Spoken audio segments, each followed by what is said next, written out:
Okay. Hi, everyone. I hope all of you are joining the new YouTube link. Now here in Japan, it's 4 a.m. It's a very nice time to talk with various places of this planet.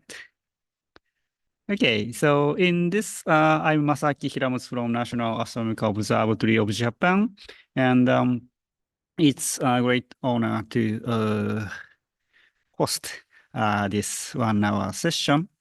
And again, as you enjoyed last several hours, in this session, we can hear from various part of this planet. Okay, so our first guest of this session is Wilhelm Marngelo. You online? Looks yes, yeah. Please turn on your mic. Yes.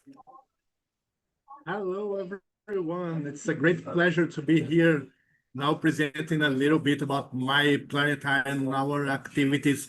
It's little bit noisy because we are full of people here, full of kids in the planetarium. Today, we are celebrating the Kids' Day in the planetarium. The Kids' Day is a holiday in Brazil in October 12th, but we celebrate this weekend to have this planetarium full of people. And we are having a lot of activities. Of course, you see everybody in costumes here, as I am. I'm a rocket man. I'm trying to play piano. I swear I'm trying. It's a little bit hard, but I'm trying. And sorry, just people coming around. But I would like to share another thing that we love to do here in the planetarium. Besides, today we have the kids in the planetarium. One activity that is wonderful to develop here in the planetarium is to work with elder group of elders.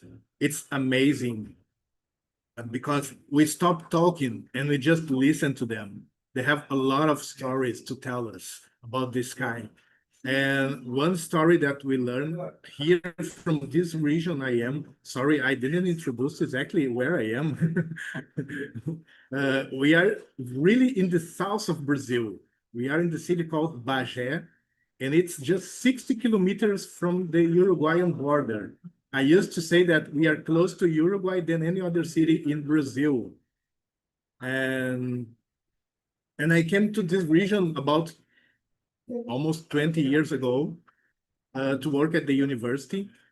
And the region has a completely different story, a completely different characteristics. And then the elders come to the planetarium, they just start talking about the stories about the sky. One story I would like to share is about the moon.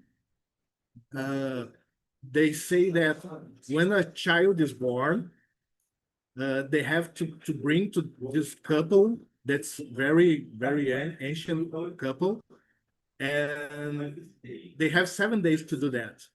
And they come and they point the kids to the moon, the time the moon is in the sky, of course, and they point the kid to the moon, and they have to say some words so the kid will grow with health. That's a story that I just listened here for the first time. There are a lot of other stories. We had a total solar eclipse in this city in 1966, and we have amazing stories about the eclipse.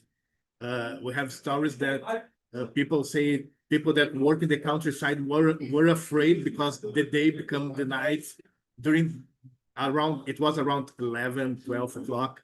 So the day just got dark in the middle of the day. So people were scared.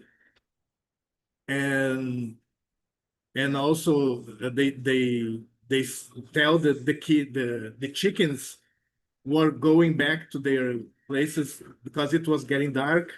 They tell stories that some amazing stories, strange, that the woman wouldn't see the eclipse. I don't know why. The girls were hidden inside the bedrooms to don't see the eclipse because it would be something bad for the girls. And that's just amazing to work with this group because we stopped talking and we just listened. And we just start to share stories with them. But today we have the kids in the planetarium, the most number of people coming to the planetarium the whole day. Last year we had about 2,000 people, not inside the planetarium, of course. We are a small planetarium with just 50 seats. So it was impossible to have 1,000 people inside the planetarium, but we had a cinema outside. We had a lot of toys for the kids, a lot of plays they could play. We have a black hole, so throw your planet inside the black hole. We are painting faces in case of you didn't notice that, and a lot of stuff like that. I didn't check my time, Masaki-san.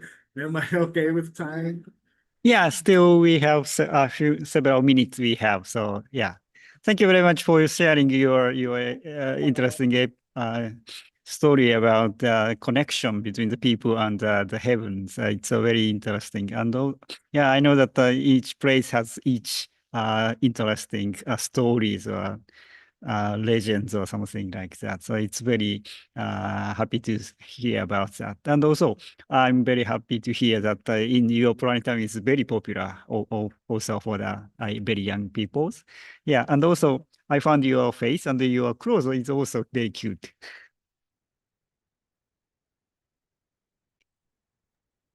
Thank you very much.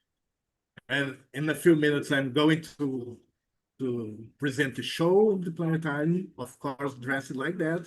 And then I come back to talk to Shannon about IPS and other stuff. Yeah. Thank you very much for your time for our show. Thank you very much. Thank you. Arigato.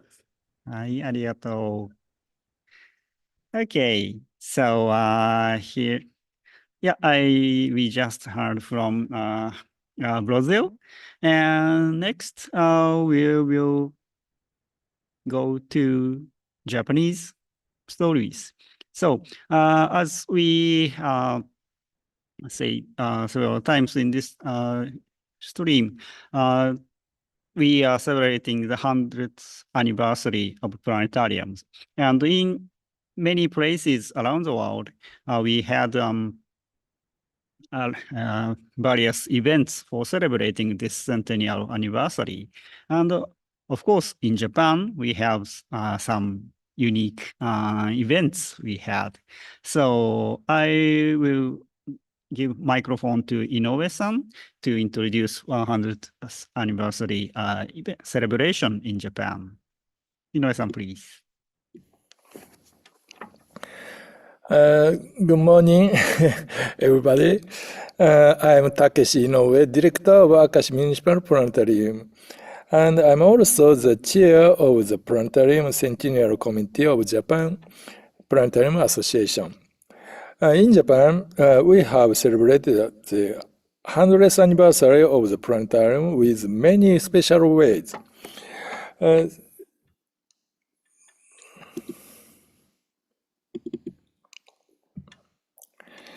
Yes.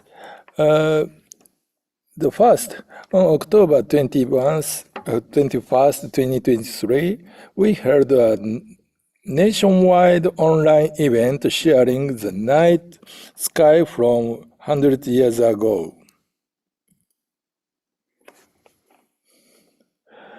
We are sharing the same sky and with a live broadcast from Germany.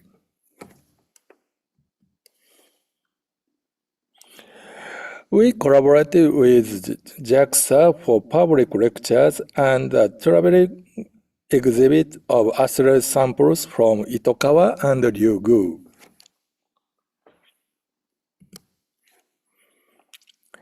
We also worked with the Subaru Telescope team for the live planetarium event from Hawaii. We are able to bring the amazing night sky of Mauna Kea to planetariums in Japan with live. Full-on video is a wonderful experience. Because of the 9-hour time difference, it was daytime in Japan but sunset in Hawaii. And to our great surprise, a huge comet appeared so you can imagine how excited everyone was. On May 24th, 2025, we held the big finale here in Japan. 30 planetariums were connected online and around 2,000 people joined. We had one message from IPS President Shannon and Centennial Chair Bjorn, and since it was Shannon's birthday, so we all sang Happy Birthday together across Japan. Planetarium shared the same night sky, and narration gave a relay presentation using the original script from Japan's very first planetarium in Osaka. It was such a warm and unforgettable experience. Like this, yes. All over Japan, people came up with their own creative project. Not only planetariums, but also companies and astronomy fans took part. Altogether, more 300 projects were held, and more than 1 million people joined the celebrations. Many of these ideas were inspired by the International Year of Astronomy in 2009. The event led by former IPS President Professor Norio Kaifu reached people all over the world. I was lucky to be involved, and it made a deep impression on me. On the way, I feel that our project today is carrying on that wonderful legacy. Thank you for Kaifu-sensei. In Japan, there are an exciting milestone for planetarium coming in 1926. The International Planetarium Society conference will be held in Fukuoka. I hope many people will join us and experience richness of Japan, its planetariums, and our activities and lively astronomy community. Thank you for giving me the time to share the introduction. Thank you. Yeah, thank you, Inoue-san, to introducing the wonderful various wide range of projects for celebrating one centennial celebration for the planetariums. So as you see, there are almost 300 planetariums in Japan. So the many planetariums participating in this celebration under the leadership of Inoue-san. So we, thanks to your effort, we can celebrate this important milestone for the planetariums and also for the important milestone for astronomy together with many people in Japan. Yep. Thank you very much. So, okay. Thank you. Okay, then we several recorded videos from various parts of the world. The first video we show now is one say 10 minutes video from Peru. So almost the other side of the earth, seeing from Japan. So it's the video is made by Ana Maria in Spanish language. Shannon, can you share the video?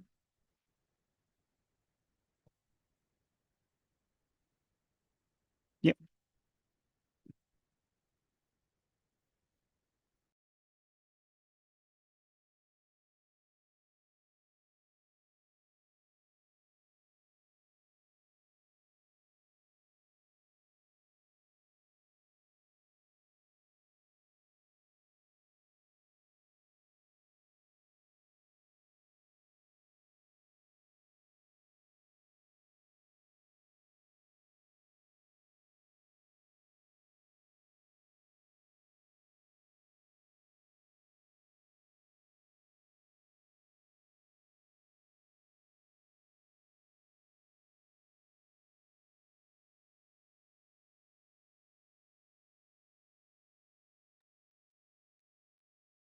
Shannon, could you please check the audio is shared with the video? I'm afraid that no audio is online.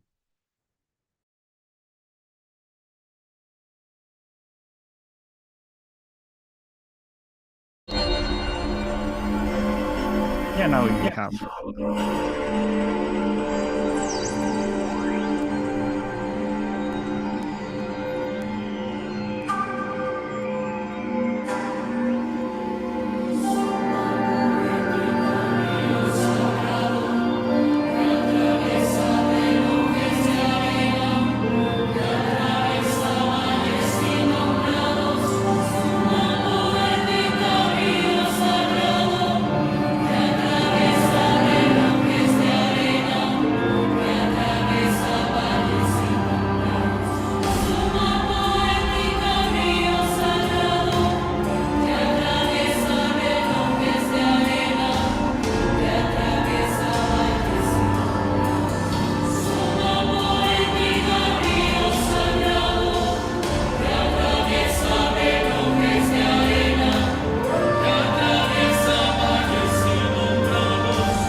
Okay, thank you very much. We really enjoyed the very nice combination of the music and modern astronomy photos and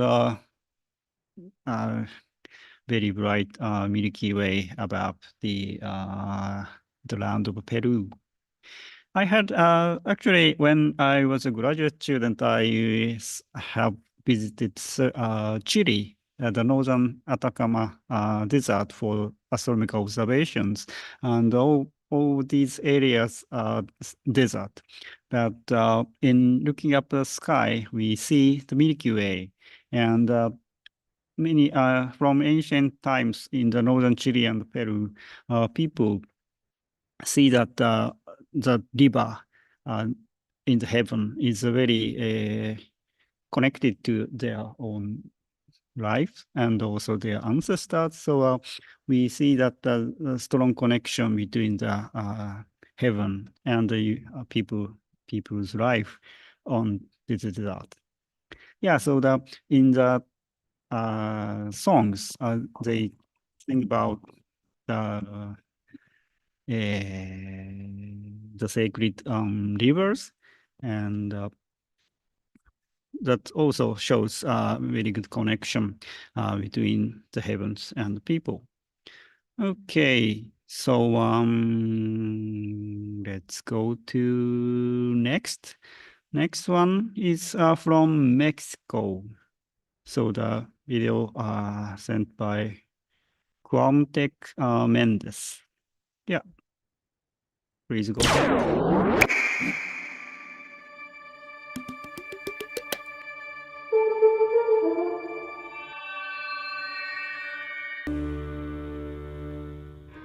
¡Oh! Cocinar a la luz de la luna. ¡Wow! ¡Delicioso! Pizzas. Bruno. Las únicas abiertas en este barco. Es una noche fantástica para hablar de la luna, amiga y comadre de la Tierra, que siempre van juntas por el universo. ¡Ombarole!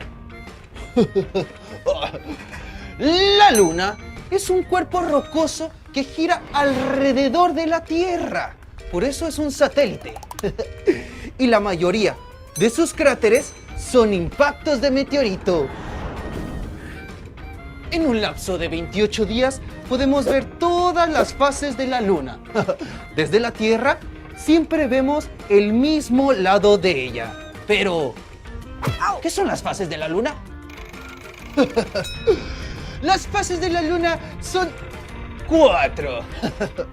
Cuando ella está completamente iluminada, se llama ¡wow! ¡Luna llena!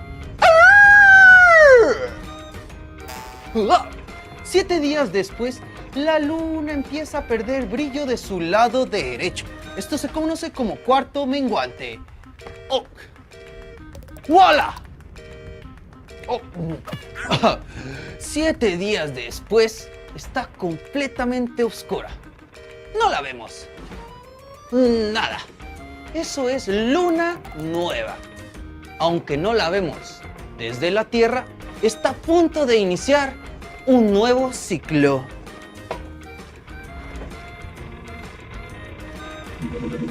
Y después de otros 7 días, el lado derecho de la luna empieza a llenarse de luz. Y a esto lo conocemos como cuarto creciente. ¡Voilà! ¡Bon appétit! ¡Oh! ¡Wow! ¡Esta luna está más llena que mi barriga!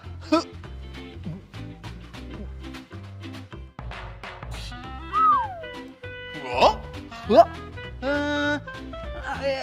Es, pero no es, pero cuando es, no lo es. ¡Producción! ¿Dónde está la luna? ¿Qué? ¿Que no hay luna? ¿Que fueron a comprar una nueva? ¡Ah! ¡Bah!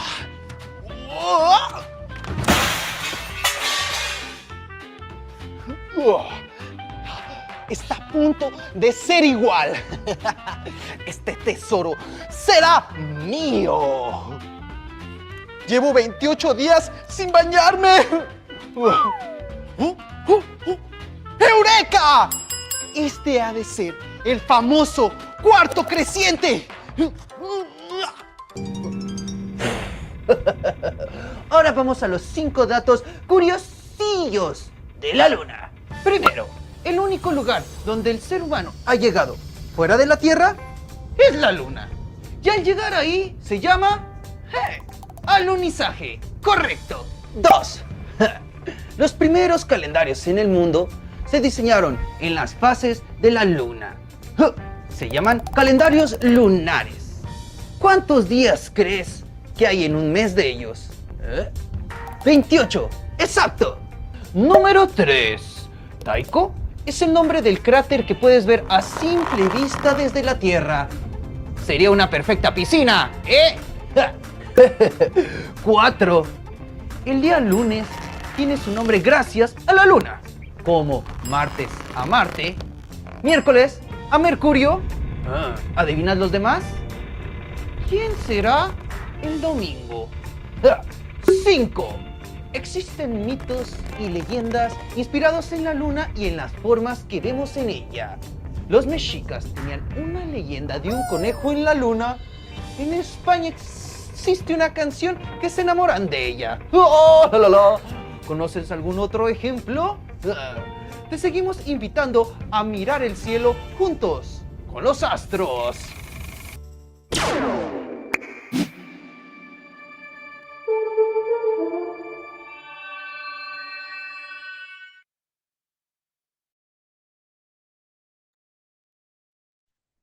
What a wonderful video.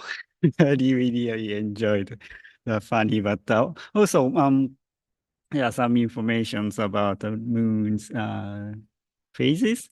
Also, they mentioned about planets. That's very interesting, and I have never watched this kind of interesting movies about astronomy. That's we really enjoyed it.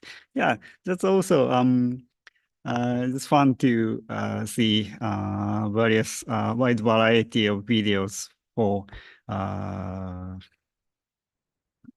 on astronomy and celestial objects and astronomy phenomena. It's very interesting. Thank you very much. Okay, then next one is from Ghana. Video by Albert Folsom. Yeah, please. Today I present on Astronomy Outreach in Ghana. Today I present on Astronomy Outreach in Ghana, achievements and the impact. Our journey started in 2017 after the inauguration of Ghana Radio Astronomy Observatory, where a team of radio astronomy students decided to begin promoting astronomy education in schools through astronomy clubs. We are able to cover only 3 out of the 16 regions in Ghana. This is also due to limitation of resources that we have available, but our achievement or encouragement so far reach over 100 schools and form about 50 astronomy clubs, reach over 5,000 students and the public. Our visit to primary schools involve activities where were related to their curriculum, different various activities. In junior highs also involve presentations and also various activities that are related to their curriculum. In secondary school, for example, in Achimota School, also involve presentations and other activities, stargazing activities as well. Same also in Accra girls' schools as well.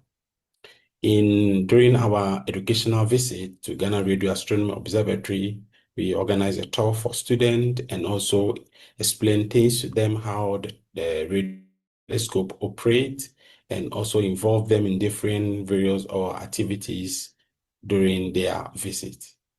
We have a trainees program for our team members every year. And here's the 2022 one as well, that to equip them before they visit schools and also train teachers as well. Then come to our teacher training program 2018, where we equip the teachers before they engage with their student and also with the club members. Same here, and we have 2022 activities. And in 2024, we have a special training program for teachers that teach schools of the blind and the deaf, have equipped them so that they will also be able to teach those students so that no one is left behind.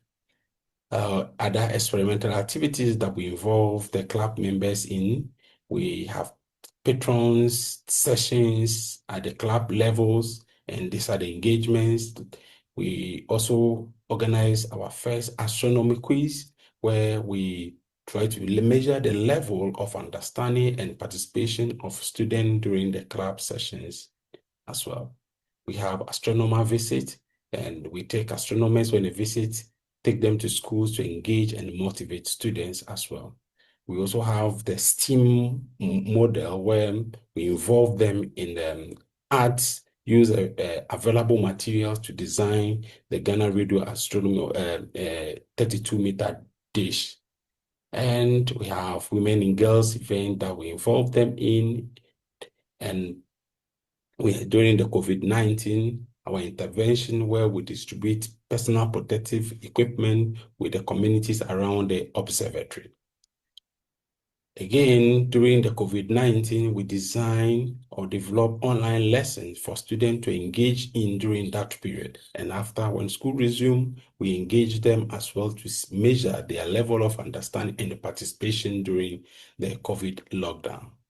Our Astro5 program was specially designed for undergraduate students to involve in technical activities of radio astronomy and techniques as well. We have our public engagement activities, various activities, stargazing activities as well. And we also partake in 100 hours in 2019 and 2024. Then our acknowledgement goes to our partners, Ghana Space Science, OAE, OAD, and OAO, DARA, the NOC team, the NIAC team, and our team PRASAC. We thank you so much. Here are our social media handles. You can reach us for more information. We thank you.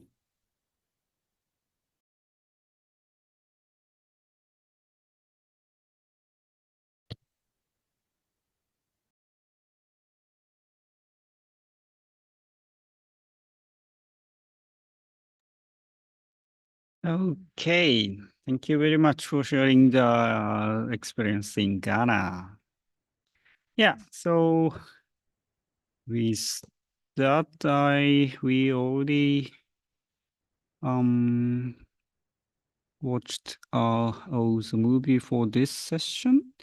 But if you have any questions or something to ask or something to know, something you want to know, please write down in your chat window on YouTube. Okay, so we have time. What should we do? Okay, so yeah, as in this live stream, we watched several planetariums around the world. And I found that it's very interesting that in each country, there is some the difference between programs and how the way people watching the stars inside planetariums and the programs outside planetarium zones are very different from each countries.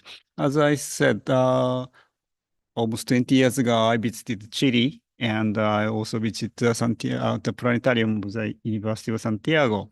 And at that time, I was very surprised that at the end of the planetarium show, there is a, let's say, very active Latin music played. And with that, the planetarium projector is rotating very rapidly. And this kind of planetarium show is not, we cannot see that kind of programs in Japan. So it was very interesting, and I enjoyed that very much. And an hour ago, probably, the video from, if I remember correctly, that is from Argentina, that children are also dancing and in the planetarium zones. So that's, we see some common, how to say, culture in Latin America region. And probably you can find your own culture inside your planetarium domes and planetarium programs. Yeah, that's also interesting to share this kind of cultural difference in planetariums. Okay.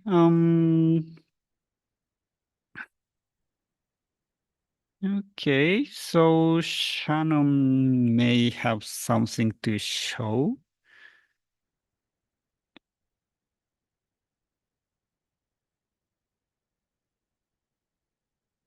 Yeah.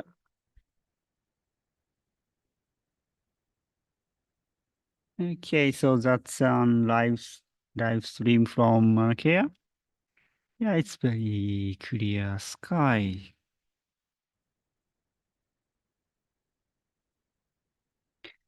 Yeah, in Japan, in Akashi planetariums, we are now in Akashi Planetarium, and it's the outside. It was rainy several hours ago, but we see very clear blue sky above Hawaii. How's the weather with your locations?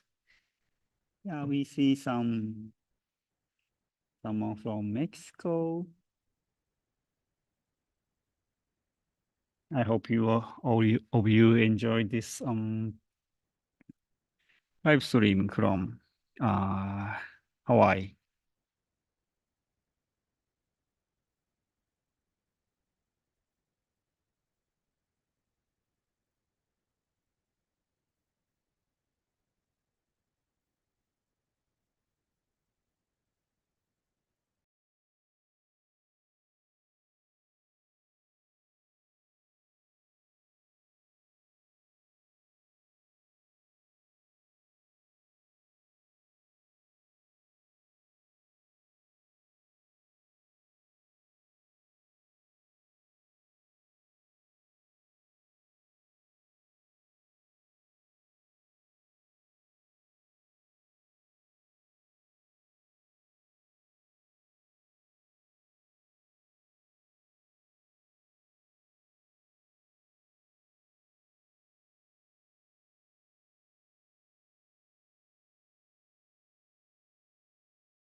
Yeah. Shannon, could you stop sharing the video? We will show another movie. Yeah. Okay. So the video now you are watching is fish. We have this exhibition in the first floor of this Akashi Municipal Planetariums, and this small fishes are the, how to say, the ancestors of these fishes experienced space travel. So we they probably they stayed in the International Space Station, right? So do you know when?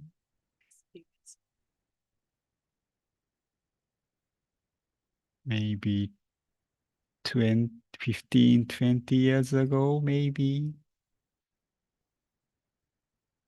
Uh-huh. Yeah, so it's decades ago. And in that experiment in the not International Space Station or maybe Space Shuttle, maybe yeah. So in the some Japanese researchers proposed to have an experiment to bring this small fish to the space in the microgravity environment and to see their behavior or change of their behavior in the microgravity environment. And after that, the experiment, the fish brought back to the Earth, and the researcher probably distributed these fishes to several science centers in Japan, maybe. So, and the video you are watching is the, let's say, now the fishes are still enjoying their lives in this Akashi Planetariums, the first floor of this science museum. Yeah, so we call space fish.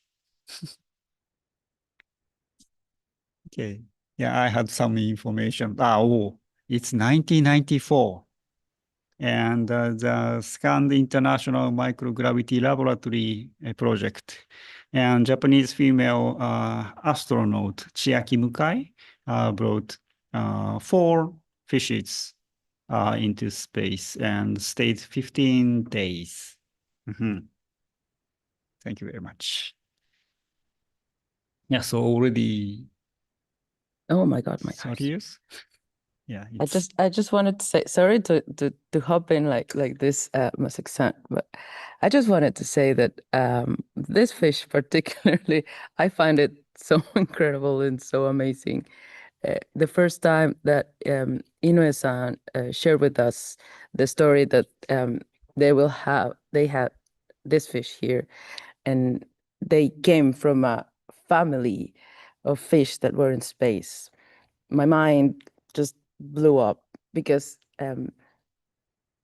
there's something that we usually don't explain to us how genetics work when we are children, and how we are all part of this planet that continues to grow around us, and we are, even though we're very different kind of a species, we're species that grow together in the same planet, and in that sense we have a lot of things in common. And having this particular species that went to space and then came back, and then have been continued to stay on Earth, to me, it makes it completely different in that sense. And I do believe, and this is something a little bit romantic, but the fact that something went out of space, it actually automatically changed their entire line. And I do believe that even for humans who have been out, because I don't think we can stay the same once we are out of our own environment. Like mentally, being able to see the Earth from outside must be something life-changing. But I do also believe that this can affect physically for generations. And I think that's one of the experiments that the astronauts were also trying to understand with the fish, and having them there and then having them back. And there have been many experiments also with astronauts and many and other animals, and how these things change once they come back. But what I love the most is that if you see it here, as in the video, it's just some normal fish fishing around, and I love that, because this is exactly, to me, how amazing nature or space or physics is, because everything looks the same, and happens. I see it in the same way as space rocks also look like Earth rocks, and I love that feeling, because it's actually really hard to having to differentiate a space rock, because usually they look like the ones that we have here on Earth. So in the same sense, you would see this fish and you will say, oh, this is just random fish because they look like regular fish. But the reality is that there has to be something completely different on it. So maybe I'm just a hopeless romantic about fish and I love them. But I do think that this kind of idea and having them here just living after generations, it just blows my mind. And well, that's it. And this is why we spent some time recording them so that you could see them and you could enjoy them as we do. Oh, and I didn't notice that it was stopped. Let me play it again, just to see them swimming. And I will stop my camera now because I just saw my face and oh my God, I don't want to be a camera.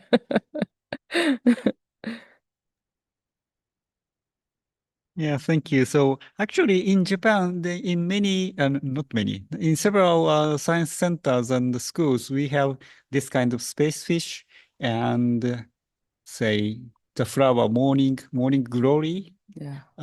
also brought back from the space, and also sake, Japanese liquor. Really? Yeah. And many things we see, and also cherry blossom. Yeah, in some science museums, there is a cherry blossom that once brought to the space, then brought back to the Earth, then And it's planted. alive and it's alive. what?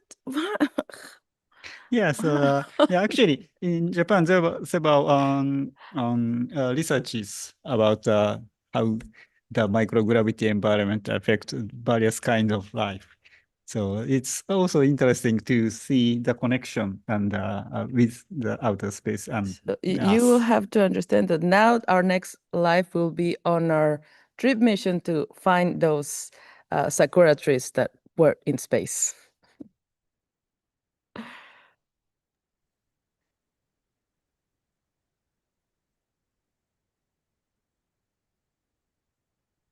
No, I just love them. They're just beautiful and amazing.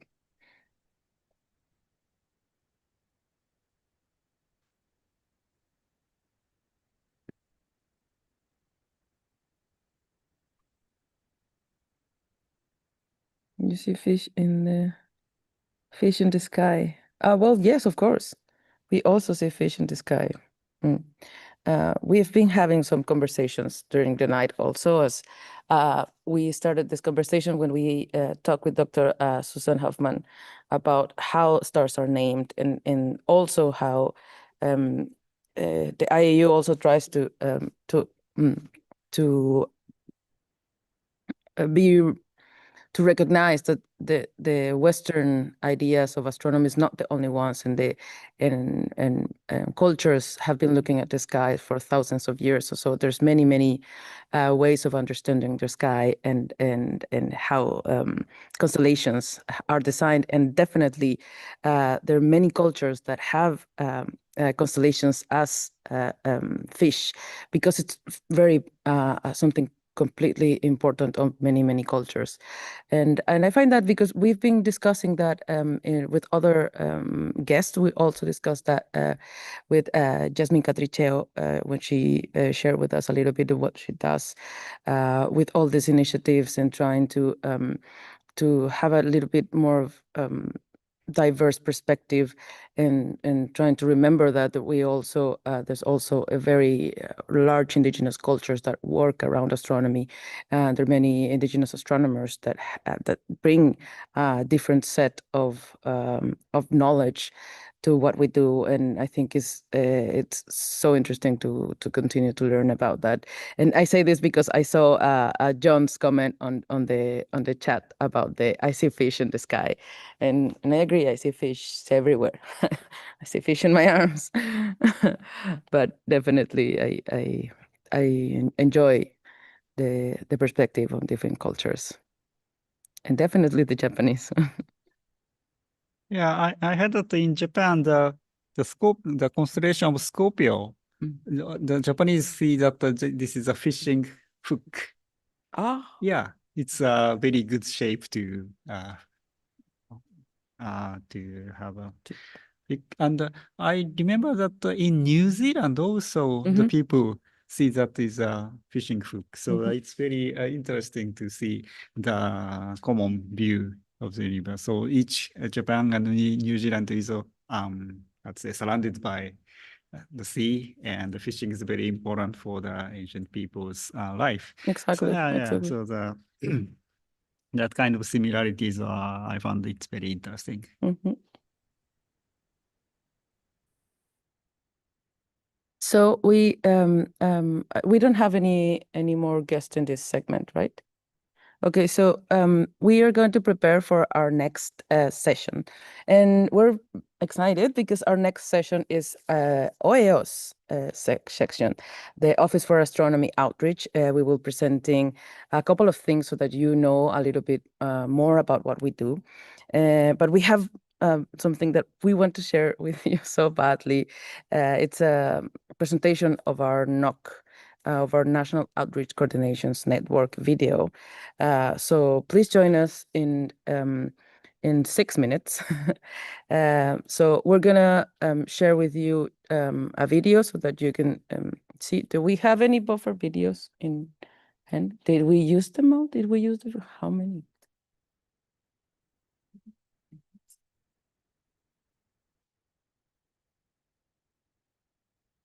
I can always play pictures of my cats again. It's not that I have. It's not that I have them prepared. Oh, of course. Let's play the song. Yes, finally. Okay. Okay. While we prepare our beautiful session with Oyo, we want to share with you the song that I played at the beginning of the opening when all the audio went bad. This song was composed by Arnok from Iran. It's an incredible song, and we're very happy for you to hear it. And we added a few of the visuals just because we wanted you to see a little bit more about space. But please enjoy it, and we will see you in a couple of minutes. Do you have it?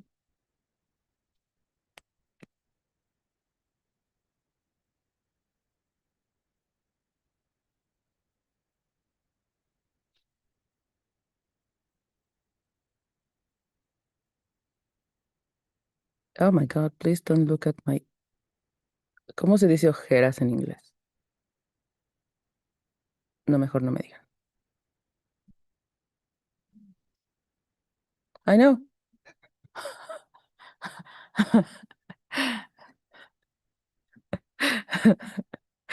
People here are telling me, you're not muted. I know I'm not. I'm making conversation. I need to stay awake. Thank you all for joining us. Has been amazing and fun, but also a lot of work, and a lot of work with all of our team. So thank you so much. Thank you for being here. Thank you for sharing the link. Thank you for watching, and thank you for all your help. So I'm gonna stop sharing so that you can... Did you find it? All right.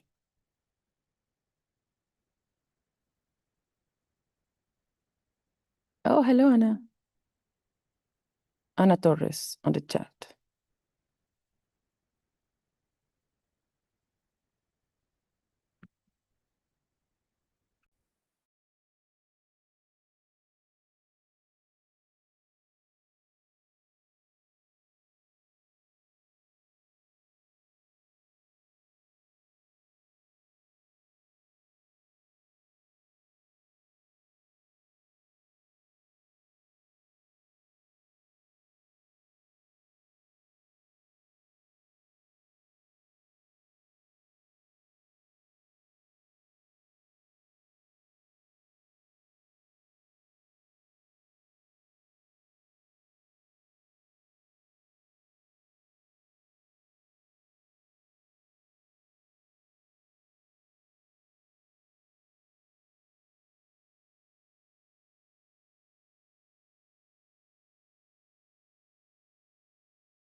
Gaze up high where the cosmos play. Margard dreams in the Milky Way. Astrophysic hearts with a spark so bright. Reach for the heavens, bathed in moonlight. Margard, Margard, charting the skies, turning lunar cycles to wisdom that flies. Between the stars, where stories are spun, outreach begins under galaxies one. Their love for the heavens, a tide of lore, unlocking mysteries through the cosmic door.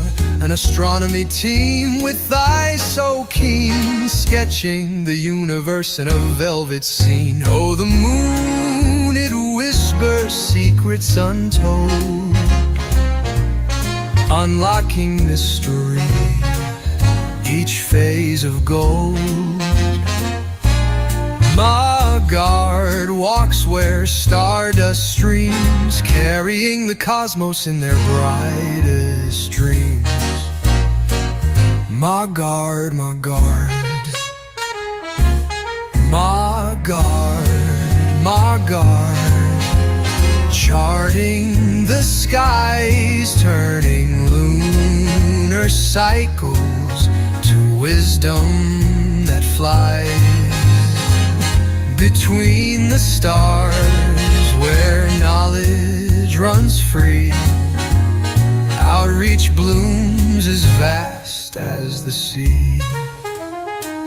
Oh, the moon, it whispers secrets untold, a Persian cycle, each phase of gold.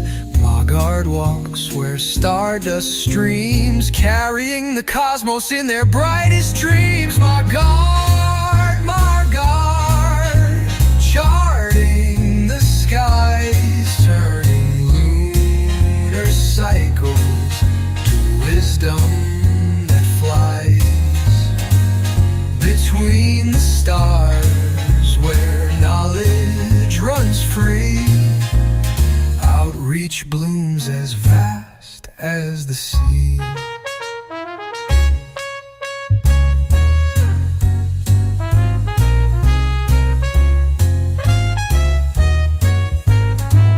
Through telescopes, the heavens align, astrophysics blending with the soul's design, teaching the curious the dance of the sphere.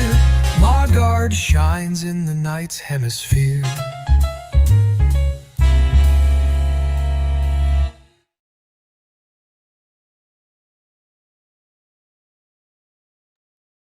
And you have the distinct pleasure of hearing that again.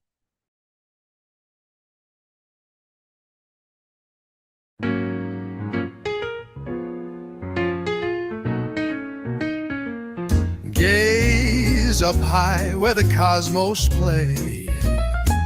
Margard dreams in the Milky Way. Astrophysic hearts with a spark so bright. Reach for the heavens, bathed in moonlight. Margard, Margard, charting the skies, turning lunar cycles to wisdom that flies. Between the stars, where stories are spun, outreach begins under galaxies one. Their love for the heavens, a tide of lore, unlocking mysteries through the cosmic door.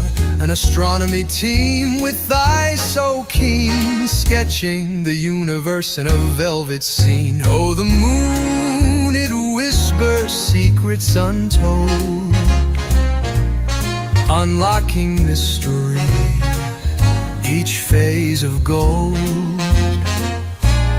Margard walks where stardust streams, carrying the cosmos in their brightest dreams. Margard, Margard, Margard, Margard, charting the skies, turning lunar cycles to wisdom that flies between the stars, where knowledge runs free. Outreach blooms as vast as the sea. Oh, the moon, it whispers secrets untold, a Persian cycle, each phase of gold. Margard walks where stardust streams, carrying the cosmos in their brightest dreams. Margard, Margard, charting the skies, turning lunar cycles to wisdom that flies between the stars, where knowledge runs free. Outreach blooms as vast as the sea.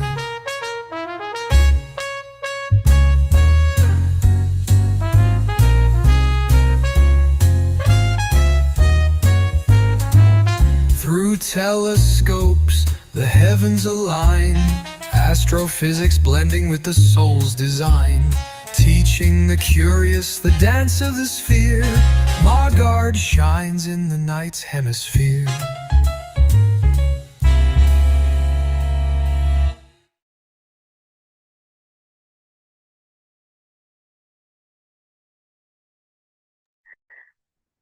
Alrighty, well, welcome back. I'm going to turn off my background so that you can see Cynthia and so that you can see the cool projector behind me. All right. See part of both. We have to be a little bit apart. Yes. Oh, that's the okay. Squish and back. All right. Well, so I want to make sure that we have something lined up. So let's talk a little bit about, actually, let me disconnect my headphones.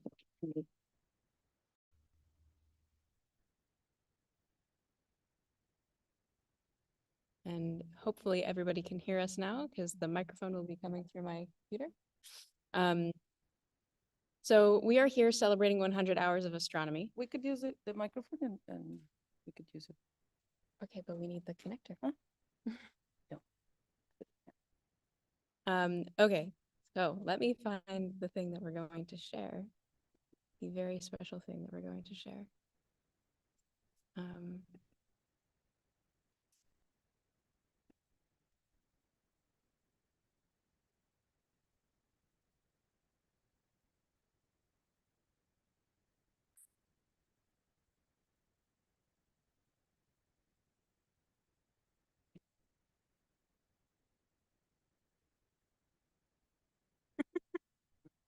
It's not on.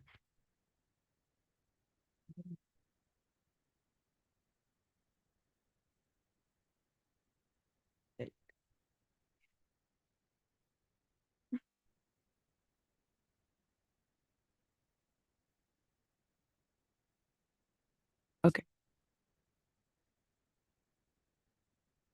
Okay. Look, Ino-san does have the other camera. Okay. Yay! That's much better. Yes. So 10 hours old. Yes, let's do that. Yeah. Okay. You are going to see. Oh no, but you won't be able because we're the ones who are speaking.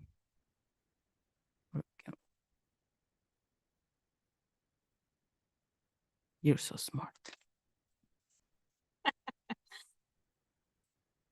Hello. Wow. So as you can see, we are in a planetarium. You didn't believe me before because you couldn't see it, but here is this beautiful, beautiful planetarium projector. We are here celebrating 100 hours of astronomy. As you might have noticed, we have been here for a few hours. It feels like a week. It's been, it's a really exciting experience. This will be like influencers here. How are we doing, cameraman? We are only seeing our Ah, wonderful, wonderful. I don't know how to fix it. Change in the gallery, change the only video view, speaking something. No, here.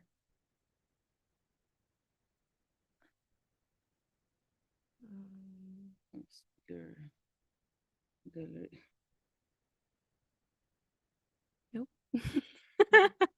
It's too early in the morning. It's either too early or too late. We don't know yet. Okay, we can go back to your Gallery? camera. People What if we already do said this? now they saw Oh, a we can beautiful move to Inoue-san's, projector. Oh.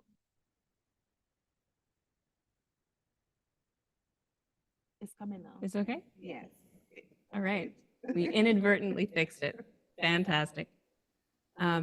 So I want to spend a little bit of time talking about why we, or who we are and what we do, and why we do what we do. So the Office for Astronomy Outreach is an office of the International Astronomical Union, which is the largest association for professional astronomers worldwide, with more than 13,000 members, representing over 90 countries. And this, this organization is focused on professional astronomy, but they do research astronomy, I should say.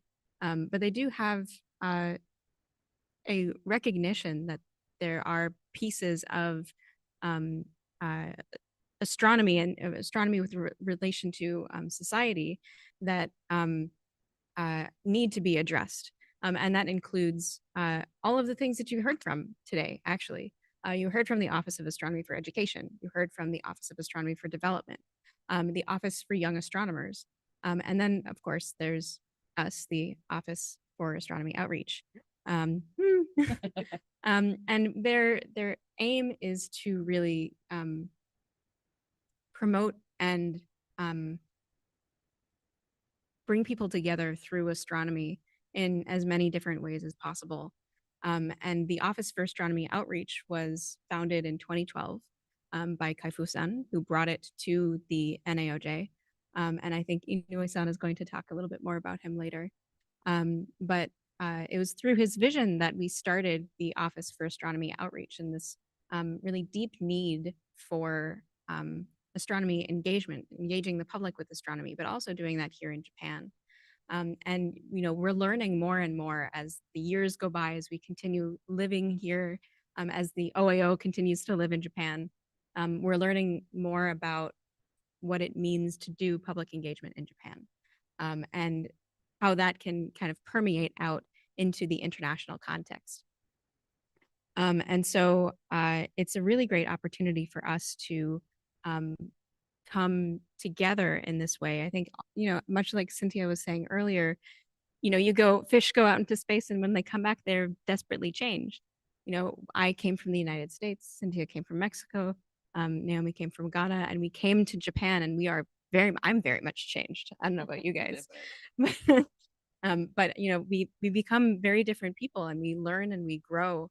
And I think that's the beauty of the Office for Astronomy Outreach, is that we constantly have this opportunity to learn and grow from the people around us and the different cultures that we interact with through our national outreach coordinators.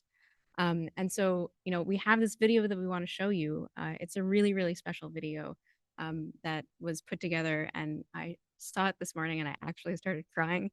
So I'm hopefully not going to do that again today. I'm a little bit sleep deprived, so we don't know what's going to happen. But maybe, Cynthia, do you want to talk a little bit about our NOCs? Yes. Good morning, good evening, and good night to everyone. If you're joining us just at this moment, we are live from Akashi Planetarium in Japan. We are the Office for Astronomy Outreach. I'm with Naomi Asabe-Sipong, Kelly Blumenthal, and my name is Cynthia Duran. And we want to share with you this video that has taken a long time to make. I'm sorry, I know I keep saying that. But the reason that sometimes things take so much time is because it requires some time to do something that is done with your heart. And I think that specific idea is so important for our NOX network. This video was edited was, one of my friends, Alberto Resendiz. Thank you so much. But it was a work of dialogue, trying to explain to him that he was doing the editing and the animations and what this NOC network represents. And to me, it was so special because I wanted him to understand that this network is not just about outreach or communication or science in general. It's about community. It's about what we share as a team that goes beyond borders, that goes beyond this, which one is technical things. Or maybe just, of course. So these things have been happening to me since I was born, actually. But yeah, the idea behind all of this is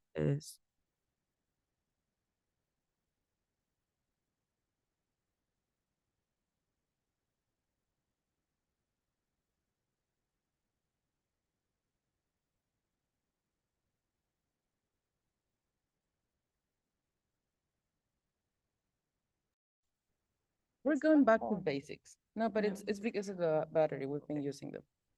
We're going back to basics. We're hoping it's okay. Might be a little bit echoey because we are in a dome. So let us know. I don't see. Okay. In the chat, can someone in the chat let us know if sounds okay? But the NOC network, the National Outreach Coordinations Network, is something that I started learning last year when I was invited to be the National Outreach Coordinator for Mexico. And when I started knowing a little bit more of what it represented, I wanted to share it even more with whoever could be interested. So now in Mexico, we have a team of NOCs, where it's not just one person. We have a team of NOCs. You have been seeing some of these NOCs during the day. Manette has been helping us. She's one of our NOC networks in Mexico. But the idea is, at least in our team, is because Mexico is such a big country, we have NOCs that represent different regions because we want to work with many different communities. And this is exactly what happens with the NOC network around the world. And is something that is very much reflected in the activities that we've been doing today. And what Masaki was saying earlier is the diversity of cultures on ways to communicate, on how we work, and how all of these differences makes us so unique, but at the same time makes us part of this big thing, which is astronomy, which is science, and the love that we share for it. So this small video is just a small taste of this incredible network of national outreach coordinators that we have for more than 120 countries around the world, and more than 300 people helping us, sharing with us, being so much patient with us, and getting to more communities everything that we do. So we're gonna play it now, I think.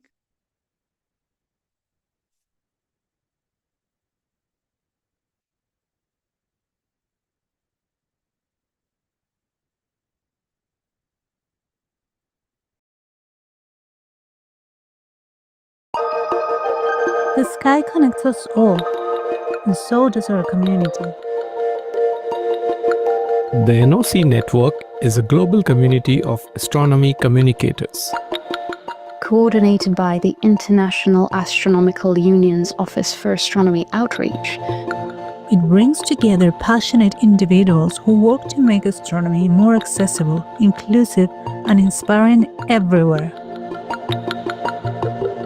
With over 120 countries and more than 300 members, this network spans continents, cultures, and languages. United by a shared love for the cosmos. In a world shaped by local realities and global challenges, Staying connected is essential. Astronomy gives us a unique common ground. A way to build bridges between science and society. between people and ideas. Between one horizon and another. This is more than a network. It's a shared journey beneath the same stars And toward a more connected world. We are the NOC network. sharing the universe. Sharing the universe. Sharing the universe. Sharing the universe. One story at a time.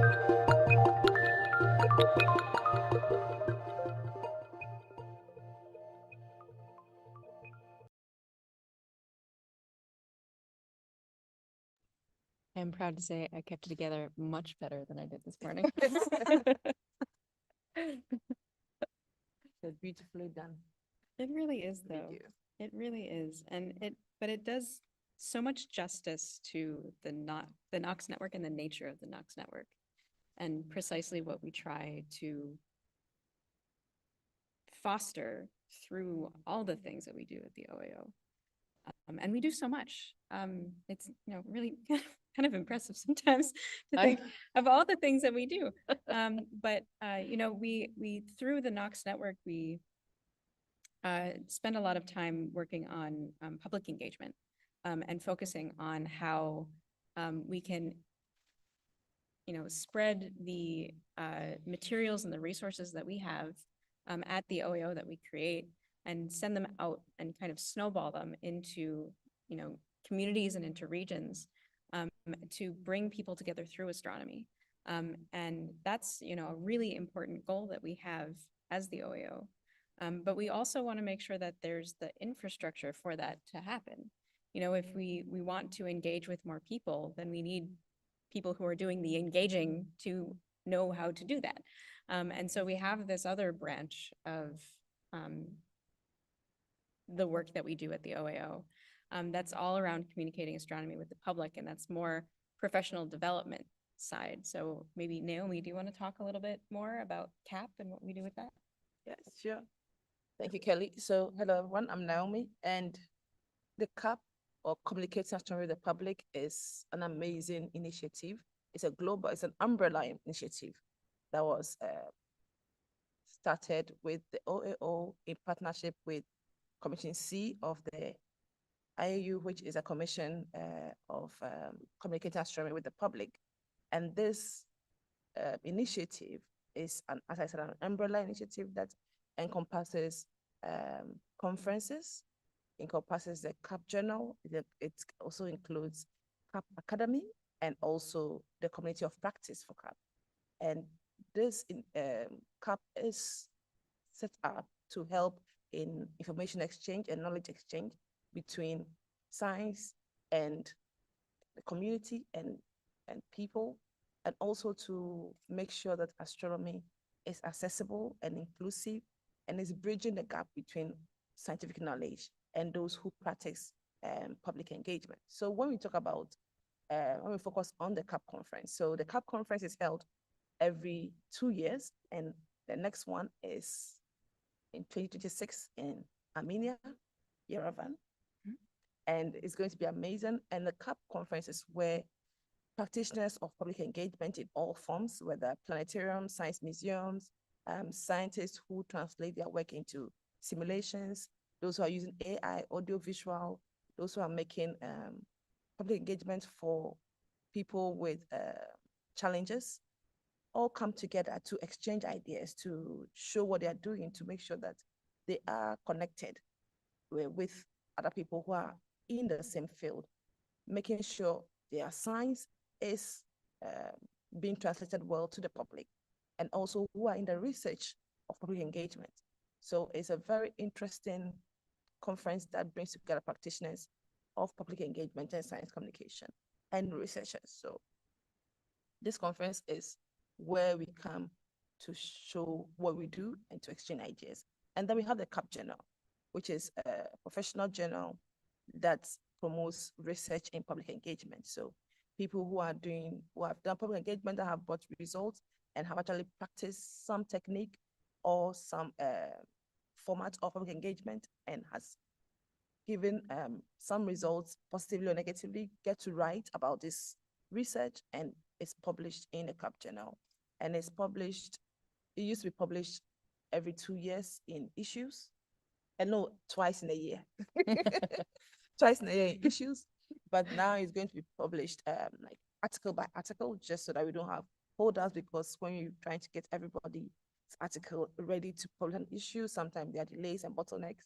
And actually we have a journal website, and we will try and share it on the chat, and you can access all our previous articles on the CAP journal website, and also the upcoming ones also. So, and can even download them. So, and it's free.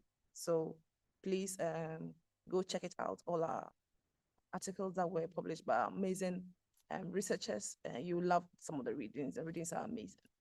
Now we come to CAP Academy or CAP training, where we try to get public engagement professionalized, get training for people who are interested in CAP and public engagement, who want to further their careers in public engagement. We are coming up with trainings, whether long-term or short-term, compressed trainings that people and researchers and people of enthusiasts can take these courses to help them to strengthen their skills in public engagement and in bridging the knowledge exchange gap. Now, we are still working on it, and we'll soon be reaching out to our NOCs, to people who are already involved in CAP, to as a focus group, to kind of get the information moving and to get the right materials ready to meet the needs of the people we are working for. Now, last but not least, we have a Discord, the CAP Community of Practice, where all of you and us who are interested in public engagement, astronomy, science communication, get to meet and exchange ideas on a very informal way on Discord. Now, you have to be invited to join.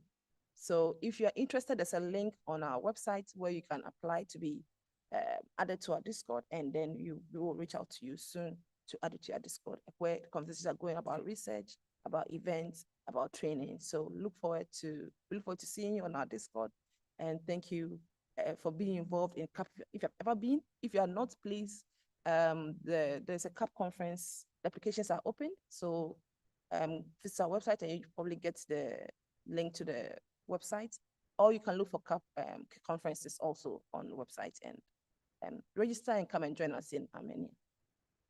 So I just want to make sure that everybody knows that the deadline for abstract submissions is the middle of October. So you have only a couple weeks to put together that amazing idea that you've always been thinking about and you haven't gotten around to writing it down yet. Well, write it down now and submit it as an abstract so that we can see you in Yerevan in June of 2026.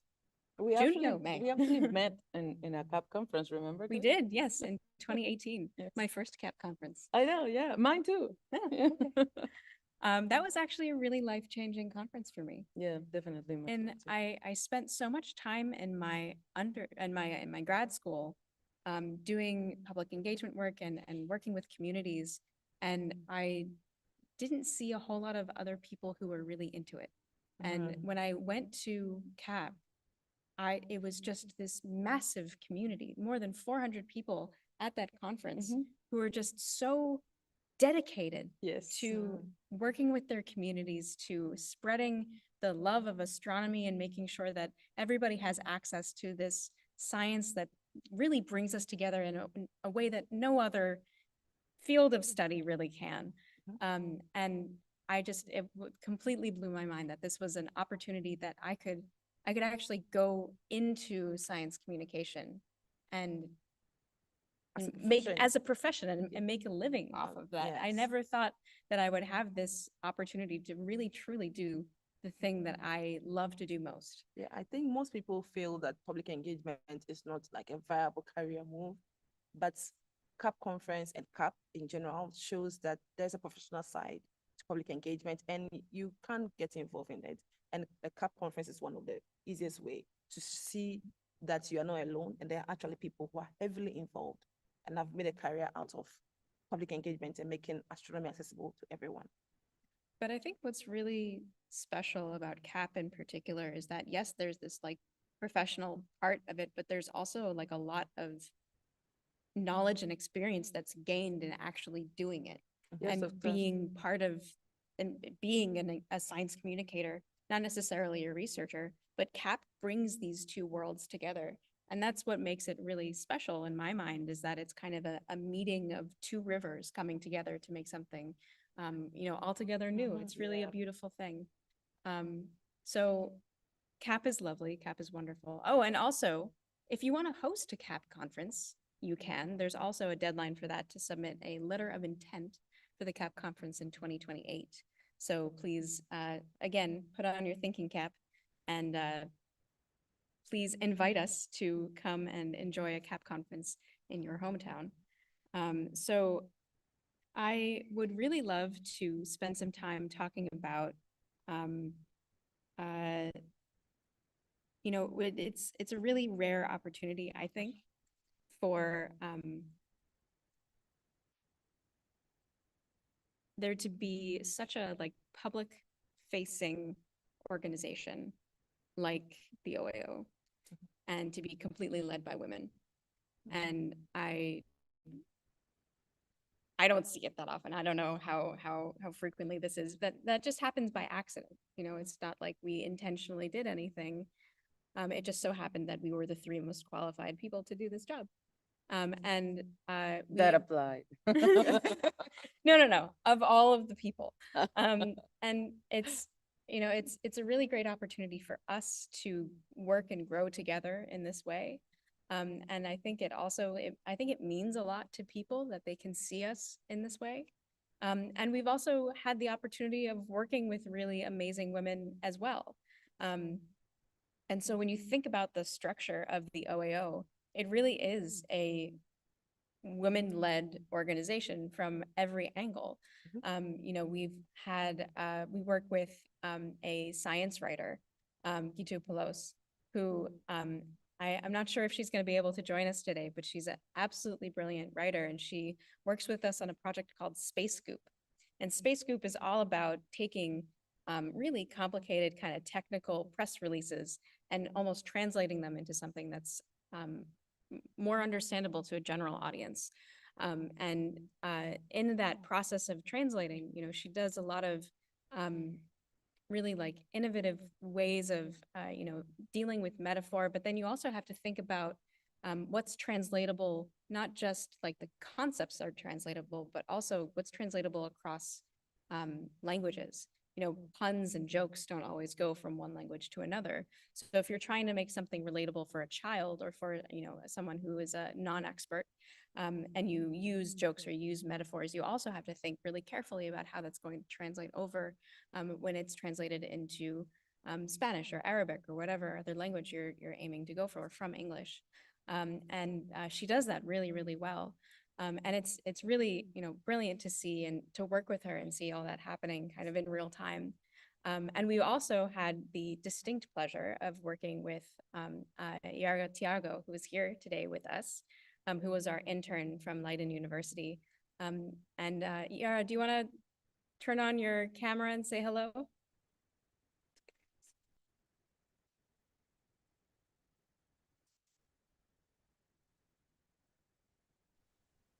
Hey, how are you doing? So nice to see you three with that background. Nice to see you again, Yara. We miss you. Yeah, likewise. I mean, I don't have you three, but I have my beautiful baby Yoda giving me company. Oh, that's very cute. That's sweet.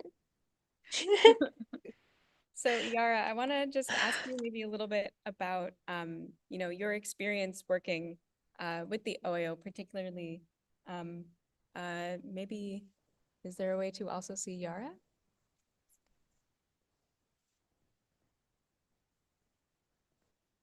Multi-speaker. Yes. Is that better? Let's wait. Maybe just Yara, a you want to minute. say something?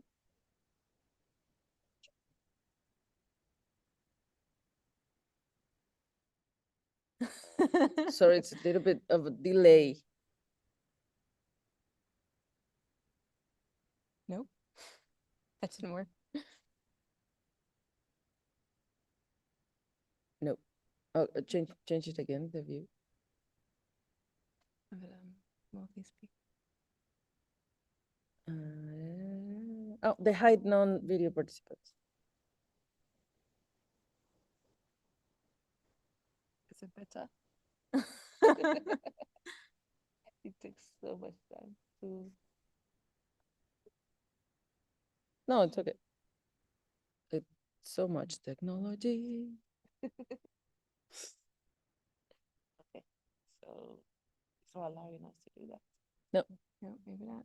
Okay, so Maybe we can switch to our own. Okay, let's try that. let's set our own video. I can't turn that off myself, but I can turn this. Oh, different version. Does this work better now?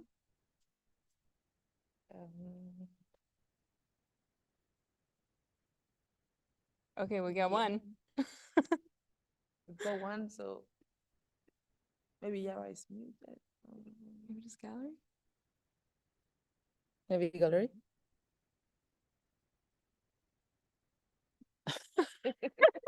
Oh my God. We really want you to look at Yara. She's got this baby Yoda. It's cute. Oh my gosh. We're gonna get there. We're gonna get there. I mean, if we get so far at this point. Yeah, how long would it take you to get to Tokyo? Maybe I can get there tomorrow. Can you wait? I'll just stay up. We'll stay here. We'll be here anyway. Oh, no, I think because she was not talking, that's why she was not showing. You have to keep your audio on, Yara, so we can see you. Oh, okay. You. Okay. Yay. Okay. Thank you. Thank you. Oh, I didn't know. I thought maybe it would cause some interference, and I was like, oh, I'll just keep it. So Yara, you had this opportunity of, working with us in our office, and also working with us remotely. But I just wanted to, get your perspective of what it meant for you personally to work with a completely women-led team. What does that mean for you and your career, and like where you see yourself going and all of this? Yeah. I mean, it was a wonderful experience, first and foremost. I feel like I've learned so much. It was around 6 months that I worked with Kelly, Cynthia, and Naomi. And for a long period, it was remotely, but I also could join them for 1 month in Tokyo. And I mean, it was absolutely amazing to work with so many women for once. Like it's something that doesn't happen that often, and actually everyone around me was these incredible women that I could talk to about any subject. And as a young woman, feeling like I have the space to talk about, I don't know, the topics we're doing research on, but also my perspectives as a woman, as an activist, as a scientist. It felt much more personal as well. I feel like there's an understanding and an empathy that comes with the fact that although we have led very different lives, there are some common grounds. And yeah, in that sense, it was really amazing. Also because feel like in science communication, we have such a way of trying to understand other cultures. So the cross-cultural part also played a big role in our interaction and in our conversations. But yeah, overall, I just felt such a warm environment to work in, just I felt like I could talk about anything. Also this feeling of friendship even, you can build connections in a different way. And because there is so much respect and transparency in the way we do our work, but also how we behave with each other. It was quite revolutionary, I would say. I think women-led or environments that are more diverse are always lead always to something more. It's allows for different perspectives, allows for people to be actually treated like people and not only as numbers, which is something that I feel like a lot of people in academia can relate to. So yeah, I think everyone should go through this through this kind of experience. We're trying. Go through We're- this yeah, makes it sound like yes. it's a disease. No. She meant like visiting us. Yes. Yes. Please come visit us. Be Yeah. a part of the ONO. Yeah. We're actually trying to work, and we hope we might accomplish to have more of the program that the Yara came was a visiting thing that happened because of the university that she's doing her master's. But we have this idea that we want to make it a bit more public so that we can have more people, anyone who could apply and be a visitor here with us. So let's hope we manage to do something like this. It's my alarm. She should be awake by now. Yes, next year. So also keep in mind, keep an eye on our news for the next months, hoping that we can manage to have more people joining us as guests. Oh, that's so wonderful to hear. Yeah. I hope that happens. One of the things that I'm working my dream job right now, first and foremost. Oh, but Gitu's here. Fantastic. Yeah. Oh, you were. Oh, I thought I. That's why I didn't see it. Okay. So the one thing that I think would make this job better is if we had students working with us more often. Yeah. And having Yara proves that for me.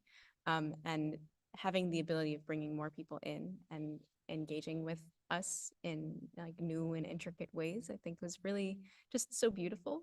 And so I really hope that we have the opportunity. I know we will have the opportunity. I just don't know when, to bring in more students to work with us to really, get at the core of what we're doing at the OAO and try to bring it out and understand it in new and really interesting ways. And teach us a lot. I Yeah. think we learned so much when Yara was here. Yeah, that's true.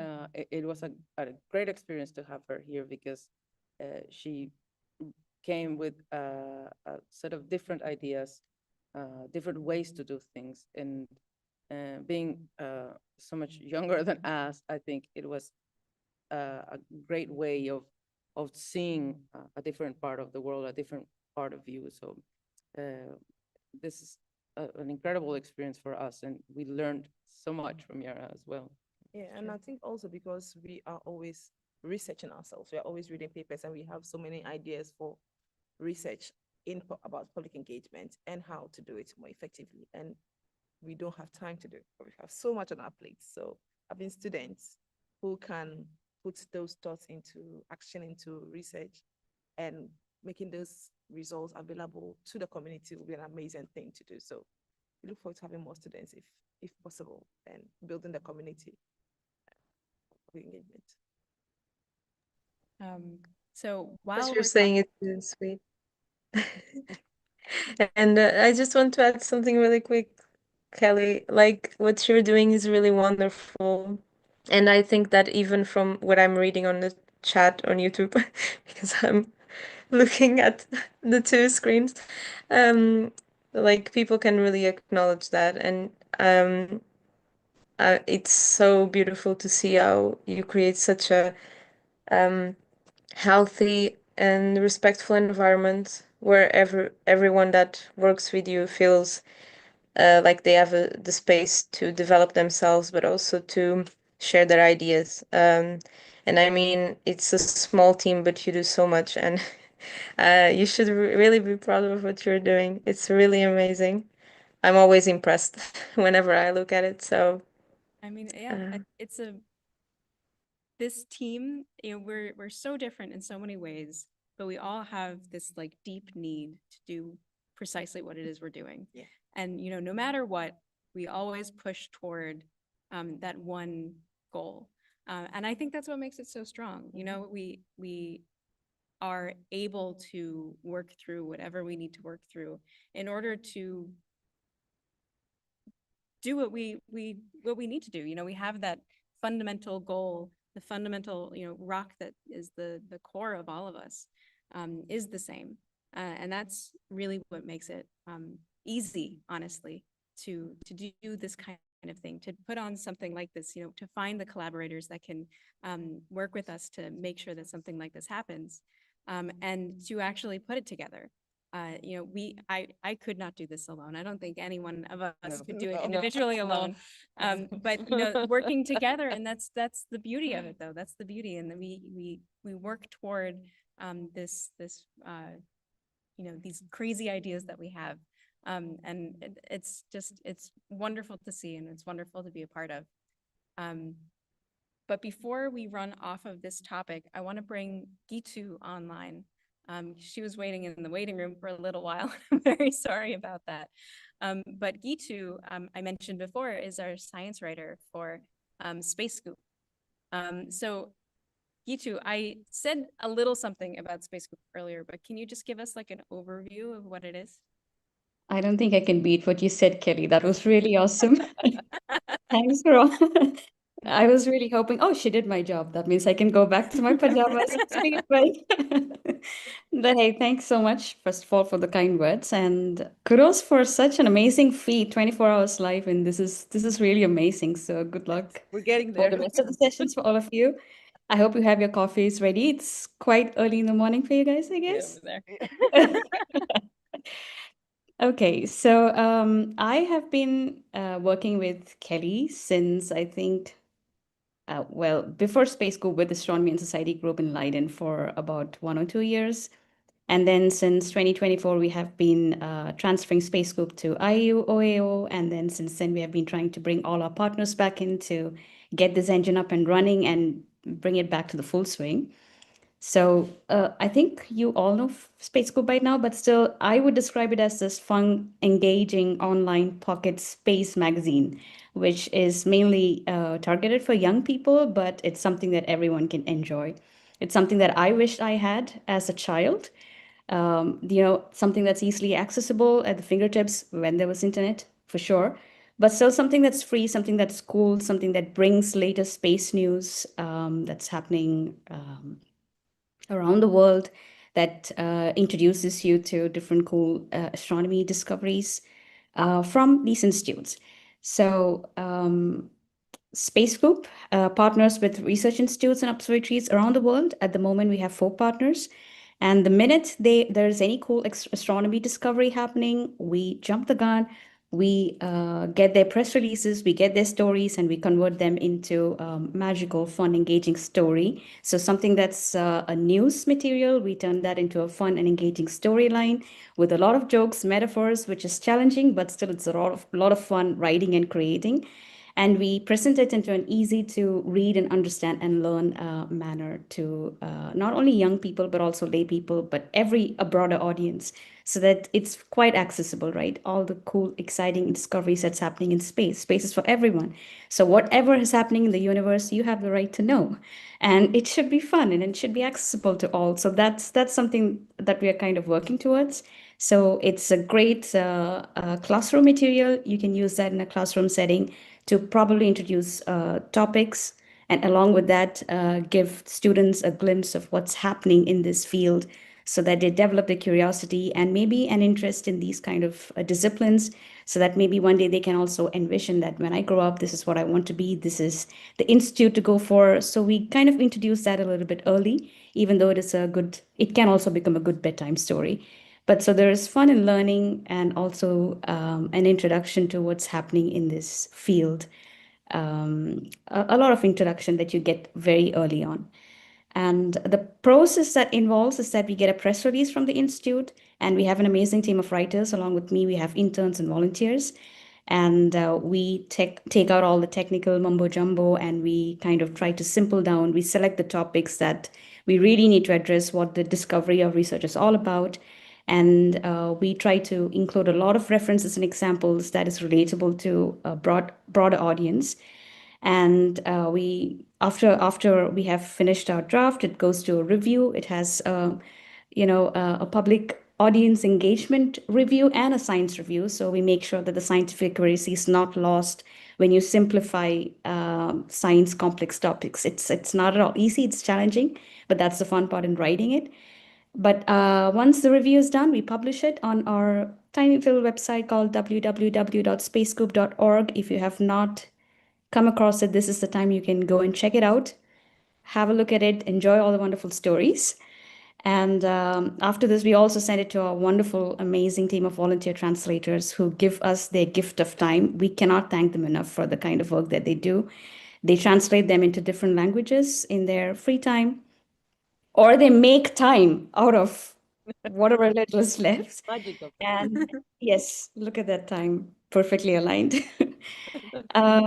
Yes, and that's the only way how we can make it super accessible. And we want to do more justice for translators. We want to thank them in more meaningful and fruitful ways. But at the same time, we also need a hell lot of translators to make sure that Space Group is accessible in more languages as we speak. But we are working towards it. We have now more partners. We have a small team. We also have these three amazing women who are still doing the extra work outside of their JD, probably, in helping Space Group more visible online. Naomi, you have stepped in with the social media publication and everything. That also does a lot of wonder. And Kelly, I don't know where she finds time, but in spite of her mammoth of the responsibilities, yes, there behind her. She has been like an inspiration in terms of editing when there's a lot to learn from her. Like I've learned millions from her.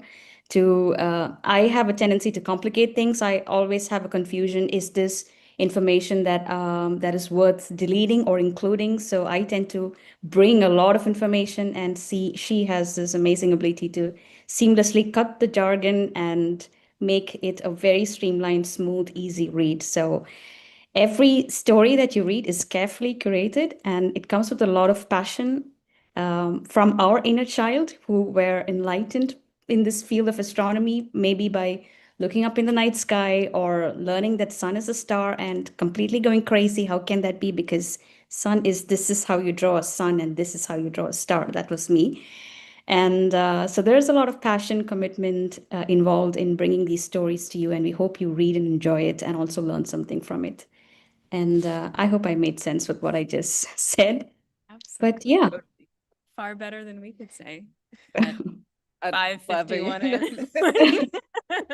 But hey, Cynthia, it's really nice to meet you. This is the first time I'm actually meeting you here, but this is a great place to be and meet. That's true. Yes. Wow, Yeah. that's true. Wow, that's remarkable. Well, we should do this more often. I know. And not this, not this, but this. Yes. But something to look forward to eventually once we get after 100 hours. After 100 hours, we're going to figure out how to do the coloring pages that go along with space cubes. Yes, we have a lot of creative ideas. Yes. Oh gosh. Well, what? What? What? I didn't say that. No? Did I? No, You but made I think you two, you are so amazing. The stories I always read them and they are so amazing. So kudos to you and your team for bringing the stories to life. You are the team. Kudos to you. Team of writers and Kelly. Well, thank you so much, Gitu, for your time and for joining us here and for just being you, of course.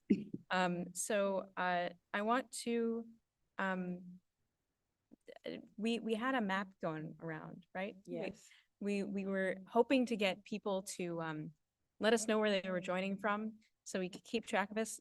We're an international office. We like maps. It's one of our favorite things to do is to put things on share map. the map of our website.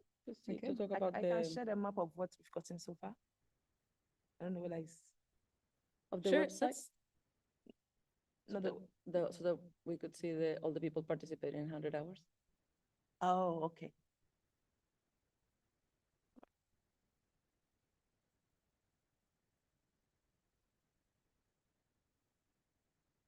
So something that has been incredible this year is we've had so much people. Oh my God, look at the map now.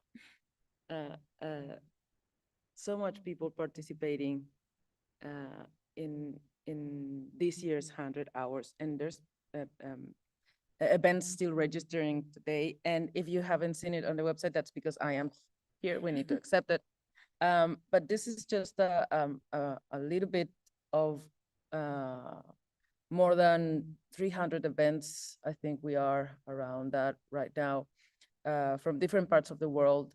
This is completely voluntary work, people joining us, doing their own events, workshops, talks, stargazing, anything that they've been doing with their own teams. We have a set of different teams of community nodes who were institutions or astronomy groups that wanted to have a little bit more responsibility helping their own communities. So the ones that you see in yellow on the map are the representatives of the community nodes who step up a little bit extra. And actually, the people that you saw today and you will continue to see are the community nodes. So this was a completely an open call that people decided to help us, decided to give time to do a talk, to do a workshop, or to participate in different ways. This is not even, I think, the whole event, because I've been seeing so much events on social media that are not registered, even though I tell people to register. But this is one of the things that we're most proud of, is that this is another part of the OAO that we have developed this year, which is the new website. And within comes a lot of work with our web developer, which is Montserrat. She did this amazing internal backend work that will allow us to have more organized information about our network. And this might seem something that you see, but look, what do I care about this? This eventually will transform on us understanding what are the needs of science communicators around the world, and we can transform all of this into research materials, into educational designs that everyone can have access to. So thank you all for helping us. Thank you for participating. And this is just a small taste of what it looks to work together, to work as a community, and to continue to developing things because we want it, because we understand the importance of science and astronomy for everyone. And like Jitu was saying, to give access of it, because and this is something that we continuously discuss within Naomi and Kelly, is how do we make it accessible in every way possible? And it is a hard work, it's complicated work, it's not easy, definitely, but this is one of the things that moves us as a team, is to make it accessible and professional and serious enough to be able to joke about it. Oh my goodness. Well, we're almost out of time for this hour. Are there any final thoughts? Final thoughts? I think our notes are amazing. Yes, And true. I Thank you think for our notes. team is amazing, because Our if team. you saw what happened from the beginning and all the technical like hitches and how we all bounced back together and just like put our heads together and fixed it, and our collaborators it's amazing. It's not over, but it's still worth it to say a big thank you now. And for everyone who has stayed with us, all the different blocks, we know that you're all in different time zones. And so the audience keep changing, but whatever time zone you joined us from, whatever block you joined us from, was a thank you so much. And thank you to Kelly for heading the OAO and for pushing all our crazy ideas, because this was a crazy idea from one of us, and we run with it like headless chicken. But still, it's come to be such a beautiful thing, and we are sharing it all with you. So thank you to Kelly, thank you to Cynthia for making the visual so beautiful, having all these creative ideas to make this possible, and to everyone. We'll talk about everyone later, but thank you from the bottom of our hearts. Yeah, we will And- continue to think through Yeah. the hours and hours, because seriously, it has been so much amazing. The help of people joining from other parts of the world. Yeah, our NOCs, mothering, volunteers. everything. Yeah. Thank you so much. Absolutely. And it's I think it is also really incredible to think about like what we didn't know going into this and what we know now. Yeah, what we know now. I've learned a lot. I was talking. I was talking to Inoue-san earlier, and he told me like we have to do this again with OBS. Like this program is not going to win on us. And I'm like, we have such beautiful graphics here. If only you knew the amount of work we put into those It wa- graphics. I will just start sharing it also so that you can see it. Great. Show you everything we're planning. Yeah. But it's been great. Tiring, fun, exciting, but still great, because we are all motivated. We all have at our core the love of sharing astronomy to the public, because we know how much it has changed our lives. It has changed my life seriously. I don't know where you heard my story from before. My life has really changed. And I'm sure for Cynthia too, Definitely, who has come to astronomy from a different background than science, and Kelly, who is also a scientist. It has changed our lives, and we hope that it will change somebody's life. A young child somewhere who loves the night sky just like I did when I was a young child. So thank you to everyone who supported us. And the OAO team will come out with more crazy ideas, you bet, because we are 3 inspired, motivated, zealous women who are working together to make astronomy accessible to everyone. And next year, look out for all our crazy projects and ideas that will come out. So I love it. catch So you next year. 100 hours next year. It's going to be even more amazing. Yes. Not 24 hours. No. But we'll do Maybe something 8. more fun. Let's aim for 8. Okay, well, thank you so much. We're gonna I'm going to stop pause here and set up for the next session. Maybe we can play the knock video again while we. Oh, yes. Yeah. Let's play if people miss it. Oh, just want to say something. What you hear, the voices, is the voices of our NOCs.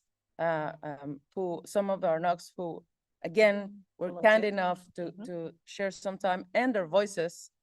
So everything that you see in that video is NOC made. It's just so Amazing. beautiful. I'm gonna cry Thank you again. to our NOCs. Yeah.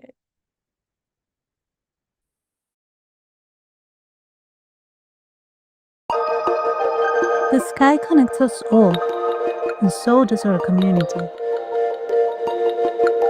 The NOC network is a global community of astronomy communicators.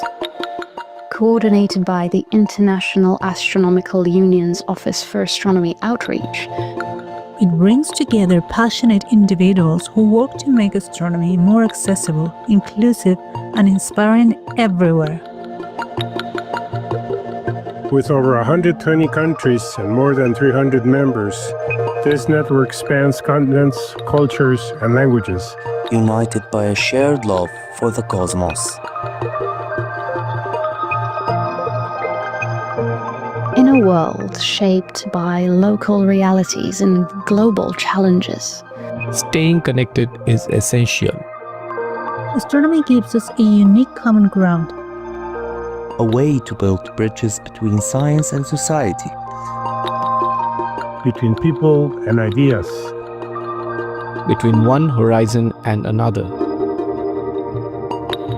This is more than a network. It's a shared journey beneath the same stars And toward a more connected world. We are the NOC network. sharing the universe. Sharing the universe. Sharing the universe. Sharing the universe. one story at a time.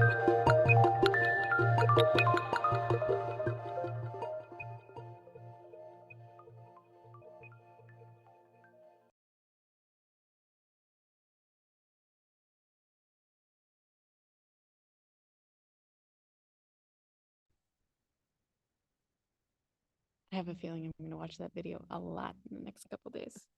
Before we go, I just want to say happy birthday, Kelly. I know we are here in Japan, we're on the next day, but because time is such a relative thing and we're just sleep deprived, whatever. Right. I just want to say happy birthday, Kelly.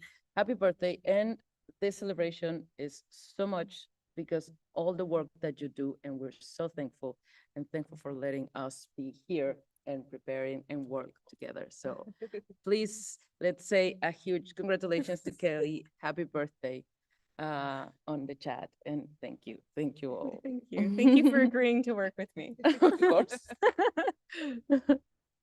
Happy birthday. Yay.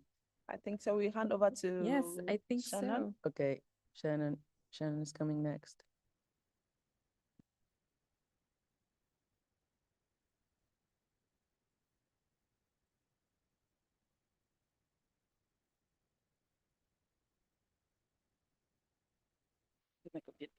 Shannon, all good?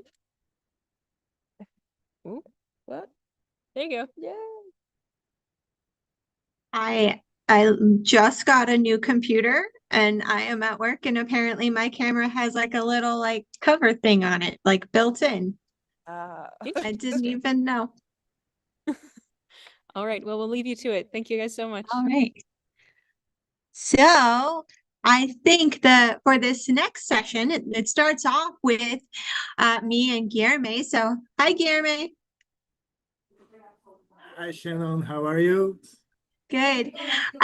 So for the next few minutes, I think we only have about 5 minutes right now to keep on time. But Guillerme and I, as we've mentioned earlier, but for those just joining, I am currently the president of the International Planetarium Society. And Guillerme? And I am president-elect of the International Planetarium Society. So he's the one who gets to take over when I'm all done. And so we work very closely together on that, but we wanted to take a chance for us to interview each other about IPS and what it's all about. So Shannon, I have a question for you. I didn't understand. What is IPS? What is that?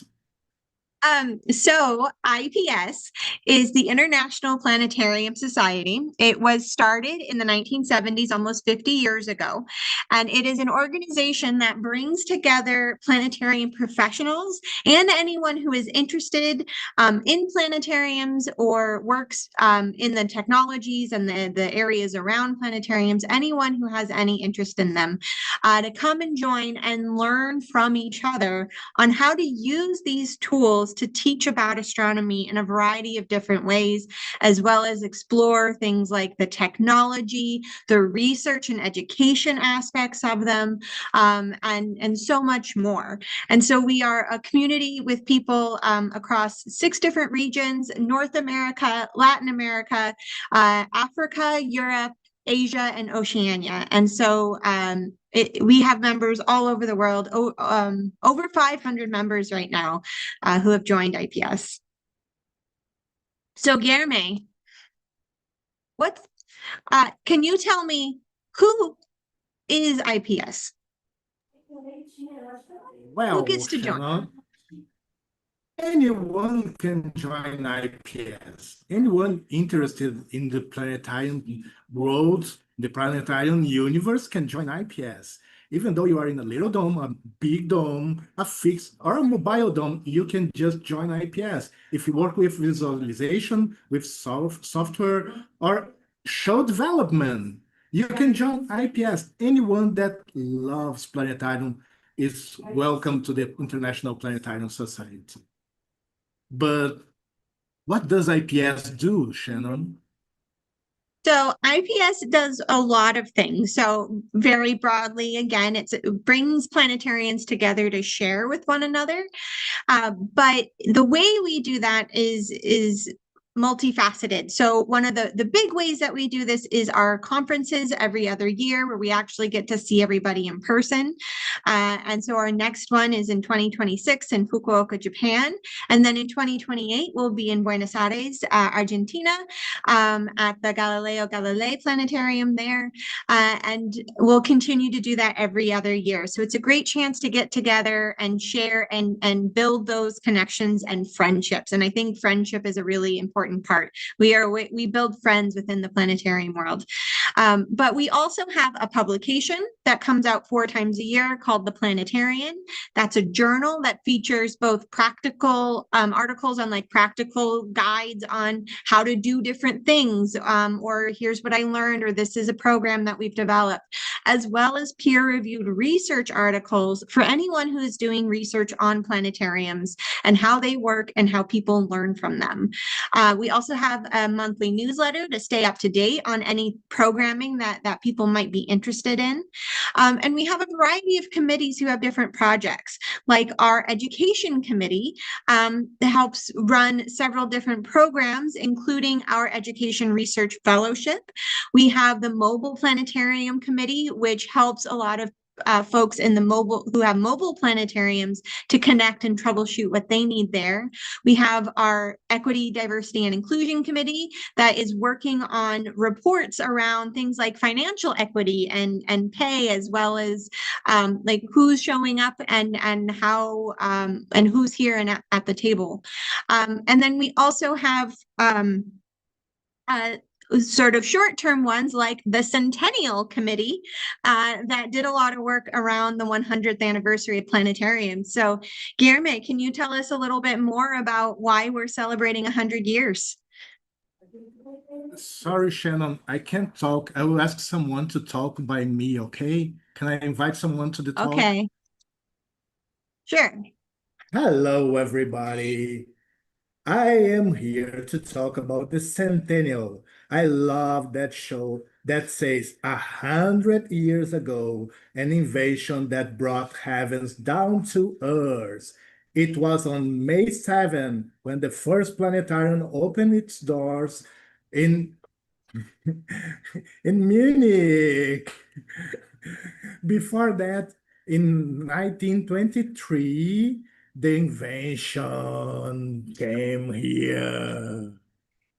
And then we are celebrating the centennial since 2023 until today and the next 3 days until the end of this year. So just join us in this celebration.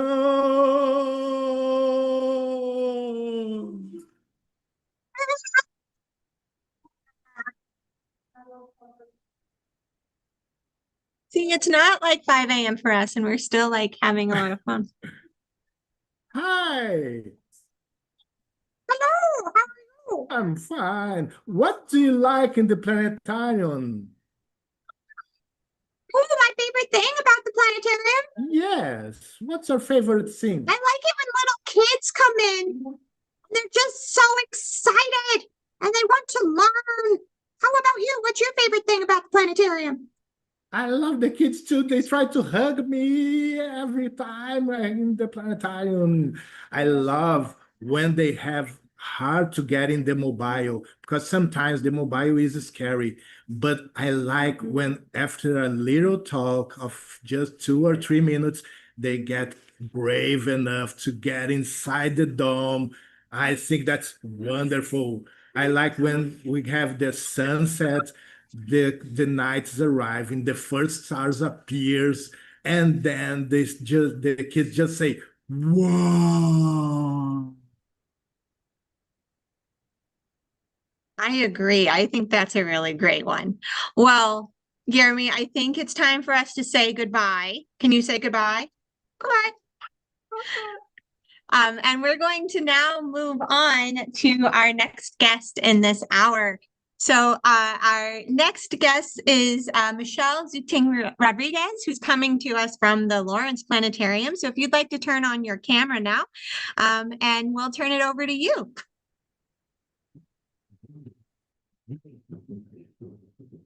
Hello, everybody. We're so excited to be a part of this. My name is Michelle. And my name is Clara. And we work at the Lawrence Hall of Science. We're so excited to be a part of the 100 Hours of Astronomy and the centennial of the planetarium. I have a couple of slides to show, so I'm going to see if I can do that right now.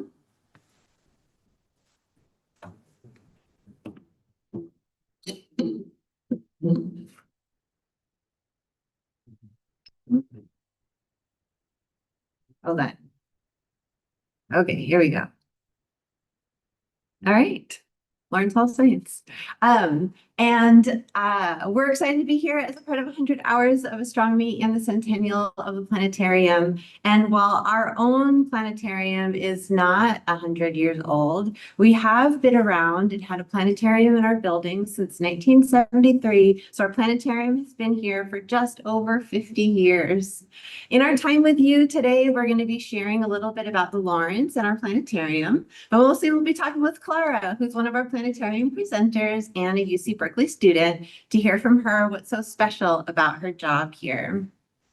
So Clara, before we really dive in, what has been your absolute favorite part of being a UC Berkeley student outside of the Science Center? Well, I love school, and I love the Bay Area. So living in Berkeley is kind of like the best of both worlds. I get to have my cake and eat it too.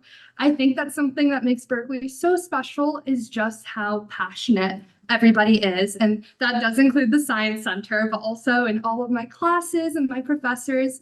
I feel like the passion really drives people towards being enthusiastic about learning. And that enthusiasm makes me feel encouraged as a student to keep learning, keep being excited about school. So I'm always discovering new topics that I'm interested in. I just feel like I'm always growing. Love that. We're like kindred spirits. I feel the same way. Excellent. Well, the Lawrence Hall of Science itself is UC Berkeley's public science center in Berkeley, California, which sits in Huchun, which is the ancestral and unceded land of the Chochenyu-speaking Ohlone people. And if you come to the Lawrence Hall of Science, you're going to see ways in which Ohlone science and Ohlone ways of knowing continue to thrive. And I mention this because we're honored to be working with Ohlone community members to incorporate Ohlone science and the Chochenyu language into our planetarium shows. So I recently had the pleasure of learning some Chochenyu words for objects in the sky. So I'm going to teach you one right now. For the Ohlone people, the sun is named Hishman, and Hishman is the Chochenyu name for the one that provides the light that warms us, allowing plants to grow and animals to thrive, which I think is just lovely description of the sun. So next time you wake up, you can say good morning and thank you to Hishman. So this is just one of the kinds of things that Clara gets to talk with the public about in our live planetarium shows that we hold daily. Hold on. There we go. Clara, our planetarium shows are unique. What's the biggest difference between delivering a live show and just watching a film? I think that the most maybe obvious, but also most important thing that's different is that a live show is interactive. You get to engage with the speaker. And I think something that's really special about the Lawrence Hall of Science is that all of our speakers come from different lived experiences, different walks of life. So you really get to have a unique experience every time you go to a live show. And I think that's really important for guests, especially since we have so many young guests, to see that the people presenting and teaching them, they look different, they've studied different things, and they'll teach and engage differently. So there's so many more opportunities to make connections and to learn in ways that maybe click easier, or new ways to kind of engage different parts of your brain. Oh, I love that. That sounds like really special for you guys as presenters and for the visitors. Yeah. That's wonderful. Our history of developing and presenting participatory live shows dates back into the early 80s through the 90s, and we worked with educators in the field. So I have a couple of pictures too of that. I'll show you some old school 1970, 1980 pictures way back when, and then some that go a little bit more contemporary. So we've been doing this interactive show for just those reasons that you're talking about, and we think it's really special. Okay, I'm going to stop sharing because that way you guys can see us better over at home or wherever you're watching us from. And we'll just keep talking. Okay, so I have another question for Clara. Because our shows are live, you get to talk to hundreds of guests. Can you share a favorite or memorable interaction with a visitor? Yeah, I think something that really stuck, it's maybe kind of a funny story, is I was asking, does anybody know the reason that the planet Mars has its name? And there was a very confident hand that shared that the planet Mars is named after Bruno Mars, the singer. Oh my gosh. And even though that might not be the correct answer, I think about that often because I love Bruno Mars and I was able to make a connection with an audience member. And it just goes to show that even if the thing you share confidently isn't right, there is no reason that you can't still have a great time during the show and learn something new and make a connection with your presenter and other people in the audience. I'm sure other people in the audience also love Bruno Mars. Gave everyone a reason to smile. So I think that was a really special moment for That me. is super special. That's so great. It's like you're accessing that kid's prior knowledge and just like making connections. It's really wonderful. Okay, so how has this experience as a presenter at the Lawrence influenced your career interest, either like inside or even outside of astronomy? Yeah, well, my background is in microbiology, so kind of a different aspect of STEM. So being a planetarium presenter, I've had to kind of work from the ground up to learn all about astronomy and learn about astronomy to the point where I can explain it to anybody who walks through the door. So anyone from any skill level, any prior knowledge in astronomy. And I think that in the future, I would love to continue doing science communication. And this has been a great exercise in practicing the fact that I am learning at the same time as the guests are learning. There's definitely lots of kids a lot younger than me that know a lot more about astronomy, and it's a two-way street with science communication. I feel like I'm always learning better ways to explain, more things I can explain because someone always has a cool fun fact. So I think that's something really valuable from this job has been that science communication is not a static thing. It's always changing. It is. I love it. We're happy to have you as science communicator. I think it's wonderful. I just have like one question before our time is gone. If for anyone watching who's never been to a planetarium, what's one thing that you would tell them they have to do or experience during a visit? I think, well, for us, we have something called planetarium pilots where you get to control our planetarium. Our lovely planetarium leads, Mary and Ellen, work so hard to design it, and they have so much passion presenting it. I feel like any experience where you can engage with the technology of the planetarium or with people who designed it or know a lot about it, having conversations even outside of the show is really cool. But if you can just go to a planetarium show, I think you're going to have a great day regardless. Awesome. Well, wonderful. I think we've gone one more minute over our time. So I just want to thank the whole organization for scheduling this and making it possible. Thank you all so much.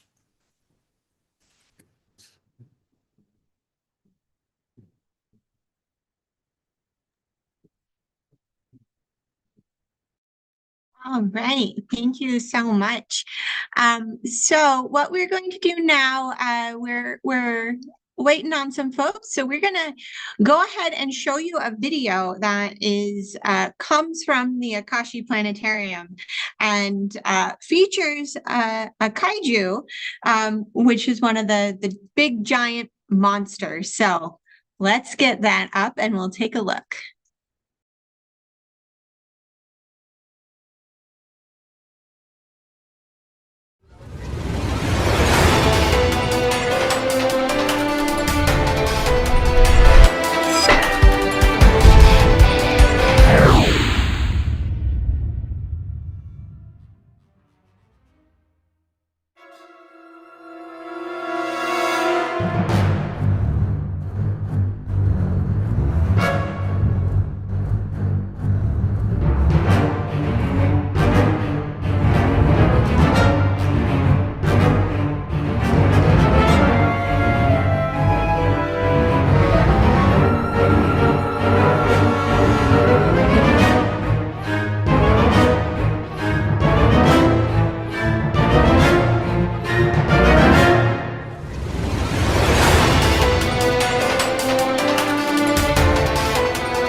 What a fun video. And it just captures such great energy that I know is constantly present at that planetarium with Inoue-san and his team.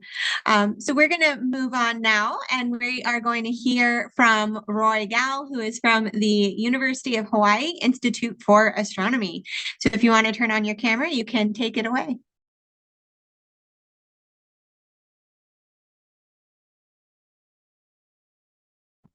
All right, aloha everyone. As mentioned, I'm from the UH Institute for Astronomy, and we are here in lovely Honolulu. Let me see if I can turn my camera around.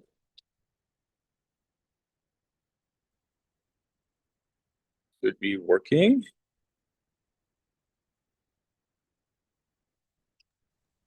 It looks like you have a background on, so we're not seeing anything.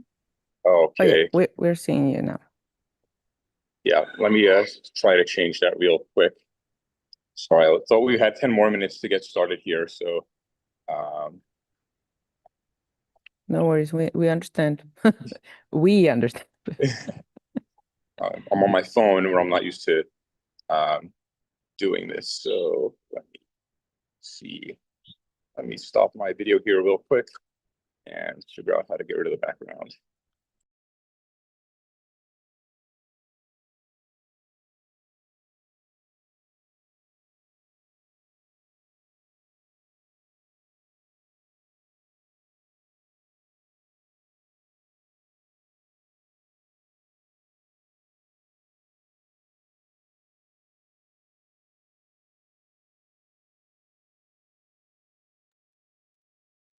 Well, we're waiting for Roy to get that all set up, because we did surprise him and put him on a little earlier than he planned. I'll ask a question for anyone who wants to answer in the chat. What's your favorite bird?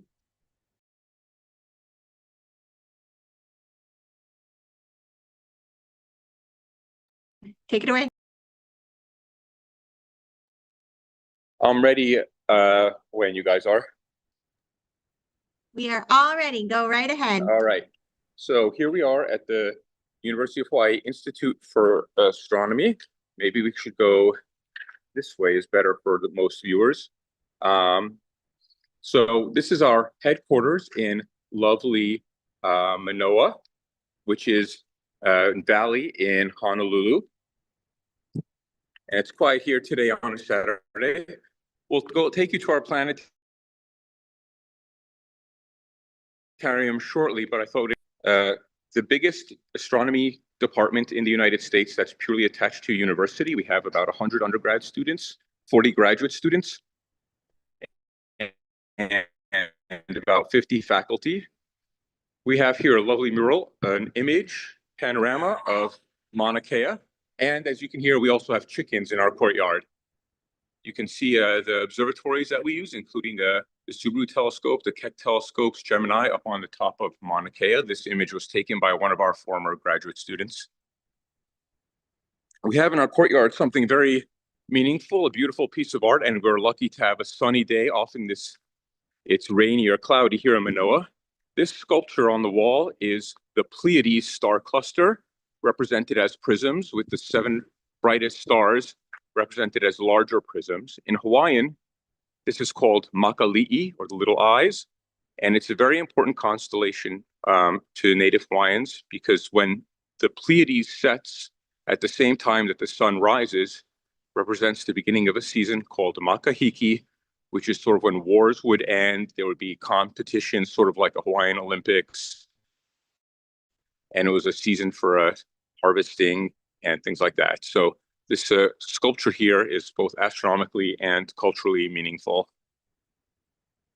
We have a small, portable, inflatable planetarium that we use in a lot of our outreach events, and I'm going to take you inside where we've got it set up. And as we go inside, you can see some beautiful artwork created by one of the university's art students, bringing a little bit of color to our otherwise gray building. So this portable planetarium is a star lab, which perhaps some people have shown you before on this stream, and it fits about 20 to 25 kids. Here are my kids for demonstration purposes. So What we like to do is have the kids climb on inside, and that's always fun for them to crawl through the dark tunnel and go inside. And we do set this up here for events like our open house, and we have a day honoring astronaut Lacey Beach coming up in 2 weeks. And we'll often put about 200 people a day through this. And we do shows that are about 20 minutes long. I'm not going to take you inside because all of our attempts to show the inside on video failed. But what we're going to do is show you how this planetarium works. And this is actually an almost antique planetarium. It's more than 20 years old, still going strong. But it's totally analog and uses projection cylinders backlit by a light to create the stars on the inside of the dome. And we're lucky enough to have special cylinders, special projection screens that were developed by our friends at the Imiloa Astronomy Center on the Big Island of Hawaii that include the Hawaiian star lines. And I'm going to take you over to look at one of these cylinders and then tell you a little bit about the star lines that are on that cylinder. So I have my colleague here, Andrew Hoffman, who is one of our graduate students, holding one of these cylinders. And I hope you can see, it's basically like a dark film can, cylinder, and we have the Hawaiian star lines on it. The Hawaiian star lines are very important for navigation. And let's see if we can, there we go. Here on the top of the cylinder, we can see, I'm going to try to point to the beginning of a line called Iwi Kuamo'o, which is also known as the backbone, and it continues down the side. This incorporates many of the constellations that we are familiar with. You can see the Big Dipper there. The Big Dipper has 7 stars in it. In Hawaiian, it's called Nahiku, or the 7. And of course, you can see Polaris right up there at the top. That's perhaps the most important star in all of navigation. And that is in Hawaiian called Hoku Pa'a, where Hoku means star and Pa'a means still or not moving. Because of course, as a pole star, it doesn't move in the sky. And the backbone, Iwi Kuamo'o, means the backbone of the lizard or the gecko. The gecko is quite important here. Passes through Arcturus and Spica and heads all the way down to the Southern Cross, which is just off this cylinder. Arcturus in Hawaiian is called Hokulea. And if you're familiar with Polynesian voyaging, the Hokulea is the name of the traditional Hawaiian voyaging canoe that first sailed back in 1974, and it's actually out sailing right now. And Spica, which is its bright star companion, is Hiki Analia, and that's actually another voyaging canoe that has modern instrumentation and sails with the Hokulea as a sort of safety and backup vessel. So these are Hawaiian star names you may see, and many of your countries may be visited by the Hokulea and Hiki Analia, which is on a worldwide voyage right now. And so when we mount this cylinder, it rotates on the setting, and we get to see how the various stars move and change over the course of the night sky. So we have cylinders with Western constellations and without constellations with the Milky Way, and we can attach planets. And so maybe you can even see the projection a little bit in the room of some of these lines. And that's what we do inside of our star lab. I thought I'd maybe share what the star line looks like on a map to make it a little bit easier to see. So here we have a graphic of that very star line that we were showing. So you can see at the top, Hokupa'a, the North Star or Polaris. You can see Nahiku, or the Big Dipper, Hokulea, Hiki Analia, and then heading down to the Southern Cross. And the pointer stars that point to the Southern Cross. These are all very important navigational aids. And when we go out and do activities with our planetarium, we don't just talk about modern astronomy or the night sky, but we bring the connection to the local community and the traditional Hawaiian voyaging when we go out and do these kinds of activities. So that's what we had to share with you here. We also do all kinds of things like solar viewing and stargazing and other activities that we take out to schools. We probably meet about 20,000 people a year doing our activities that our graduate students and others support. So I don't know if it's time for us to move on to the next one, but or I can keep talking. You can keep talking. Okay, well, let's see. Let me stop my screen share here so we can say hi. So there it is. All right, so there's Andrew, and I would like to say that because we have so many graduate students and undergraduates, these people form the backbone, as it were, of our outreach programs. I'm a professional astronomer here, so I do research, I teach, but I also spend about half of my time on public events. But obviously running a portable planetarium like the one out here, which is quite large, takes a lot of work. And the students come out with us and do these activities, and many times they do them on their own. And it's a great opportunity for our students to learn how to teach and how to engage with the public. And of course, younger kids at schools love seeing people who don't have a gray beard like me, and instead are much closer to them in age. And it's a lot more fun experience for them.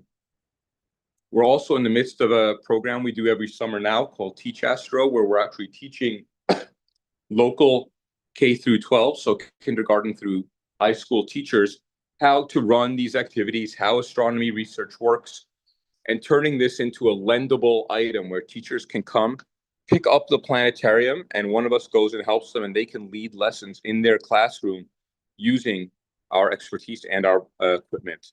So that's a great way to get more people involved who can spread the word and teach astronomy and who are experts in dealing with the younger people, unlike us PhD scientists who never really learned how to teach for most of us.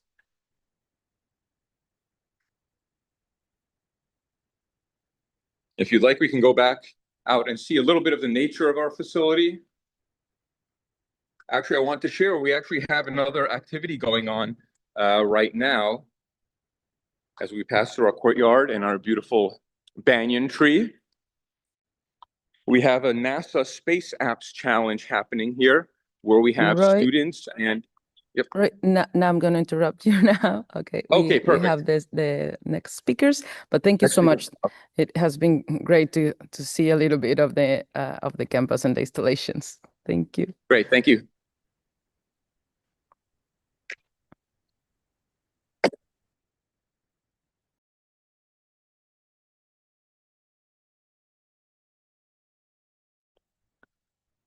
Shannon, over to you. Yep. All right. So I think what we're going to do is go on over to John Valentine, who is joining us from the IAU Center for the Protection of the Dark and Quiet Skies in the U.S. John, if you're ready, go ahead and take it away. Okay. Thank you very much, Shannon.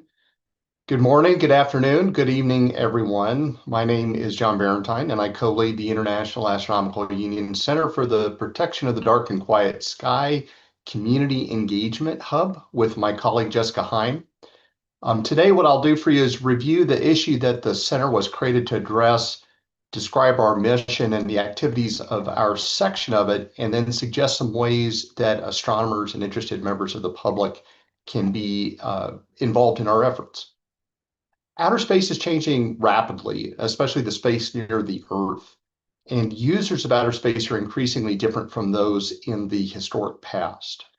They are now dominated by private actors launching thousands of satellites for commercial purposes, such as serving broadband internet to customers on the ground. This new era began in the past decade, and these commercial activities are growing by leaps and bounds. The Space Foundation here in the US estimates that the global space economy was worth about $613 billion in 2024, and it projects that the value could exceed $1 trillion by 2032.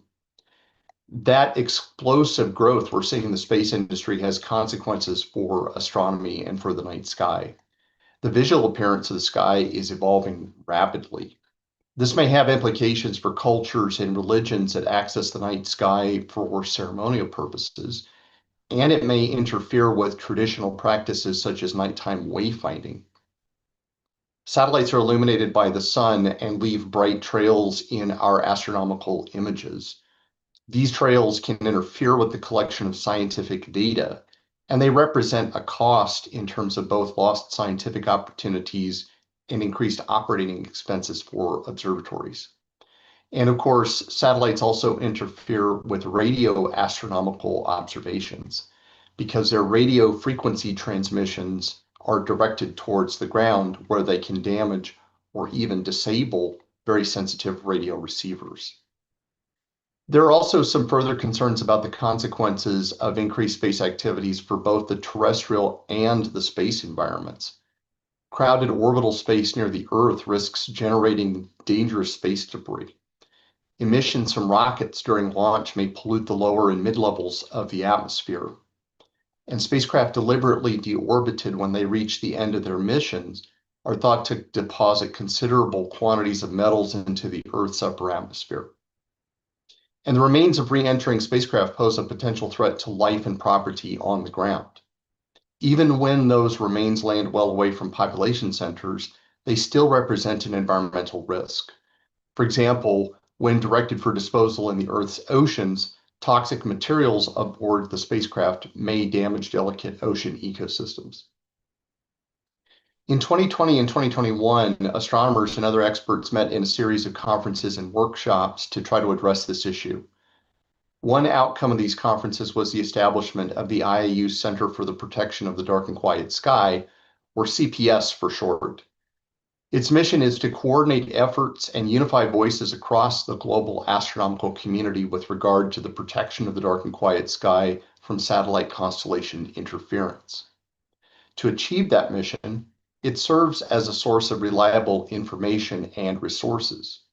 Stakeholder groups can contribute to its activities, and in turn, they can draw support for their own actions.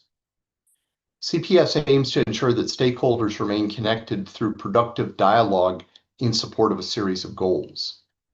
These goals are articulated in our first major policy document, the Call to Protect the Dark and Quiet Sky from Harmful Interference by Satellite Constellations. That document makes a series of recommendations to astronomers, the commercial space industry, and policymakers. The recommendations intend to enable the coexistence of both astronomy and commercial space activities. CPS actions are concentrated into 4 hubs of activity. These are the SAT Hub, the Industry and Technology Hub, the Policy Hub, and the Community Engagement Hub. In turn, they address 3 main areas of the center's focus: developing tools and resources based on technical information about satellites, pursuing regulations and policies that support the CPS position on the issues, and engaging the stakeholder community beyond professional astronomers and commercial space operators. Increasingly, CPS is present at international conferences and gatherings where the relevant issues are discussed. Through the IAU's status as an observer at the United Nations Committee on the Peaceful Uses of Outer Space, CPS has a seat at the table of the international diplomatic community. In 2023, it formed an association of 22 member states and 8 permanent observers of the committee, known as the Group of Friends. These national delegations and other organizations have indicated their interest in exploring support for the broad diplomatic initiative led by CPS that has come to be known as Dark and Quiet Skies for Science and Society. As I mentioned previously, I co-lead the Community Engagement Hub of CPS. Our mission is to provide our stakeholders with a venue in which to be heard and to help clearly communicate their views and opinions to a wider audience. We intend for the hub to be a kind of bridge connecting the professional astronomical community with other groups on the topics within the remit of CPS. These groups include amateur astronomers, astrophotographers, astrotourism operators, cultural and indigenous groups, and the broader public. We value community, diversity of opinion, inclusion of stakeholders, empathy in our interactions, respect for differing views, and transparency in our activities and the outputs of our work. The Community Engagement Hub has 4 main objectives. First, we seek to create a venue in which all stakeholders may be heard and feel safe expressing their opinions and views. Second, we aim to manage that venue in a way that fosters respectful dialogue among participants to promote the understanding of different and potentially opposing viewpoints. Third, over time, we intend to collect a set of opinions reflecting the views of our stakeholders and report these findings to CPS. And fourth, we'll use these findings to inform the activities of the other CPS hubs and our communications with the public on the relevant issues. To achieve these goals, the Community Engagement Hub has undertaken a number of initiatives and programs. I'd like to highlight just a few of these. We realized in the early days of CPS that our efforts required as much in the way of education as engagement. Our initial contacts with stakeholder groups suggested that many were largely unaware of CPS issues. To this end, we developed what we call SatCons 101. It is a complete curriculum that promotes factual understanding of large satellite constellations in order to help participants come to reasoned and informed opinions of their own about the issues. SatCons 101 consists of a series of learning modules covering 8 broad subject areas relating to satellites, space, and astronomy. Each module is a short, self-contained video presentation covering one of the subject areas. They can be viewed individually or in any combination up to the full set. Those who view all 8 presentations gain exposure to that complete curriculum. The SatCons 101 videos are available on both the CPS website as well as on YouTube. Many people and groups that we talk to ask us what they can do to become involved in CPS once they are educated about the issues. Interest in astronomy is something that many of them have in common, and some have experience observing the night sky. Currently, we're beginning a program to engage participants in observing satellites in the night sky and reporting visual estimates of their brightnesses. The program requires no optical equipment, and it leverages our experience with similar citizen science initiatives, such as the successful and long-running Globe at Night program. Volunteers are now testing this new program instructions in order to provide feedback so that our documents can be improved. We expect to be able to roll out this program to a wider participant group in early 2026. And in a nod to the theme of today's live stream, we're exploring the possibility of producing a planetarium show themed around CPS topics.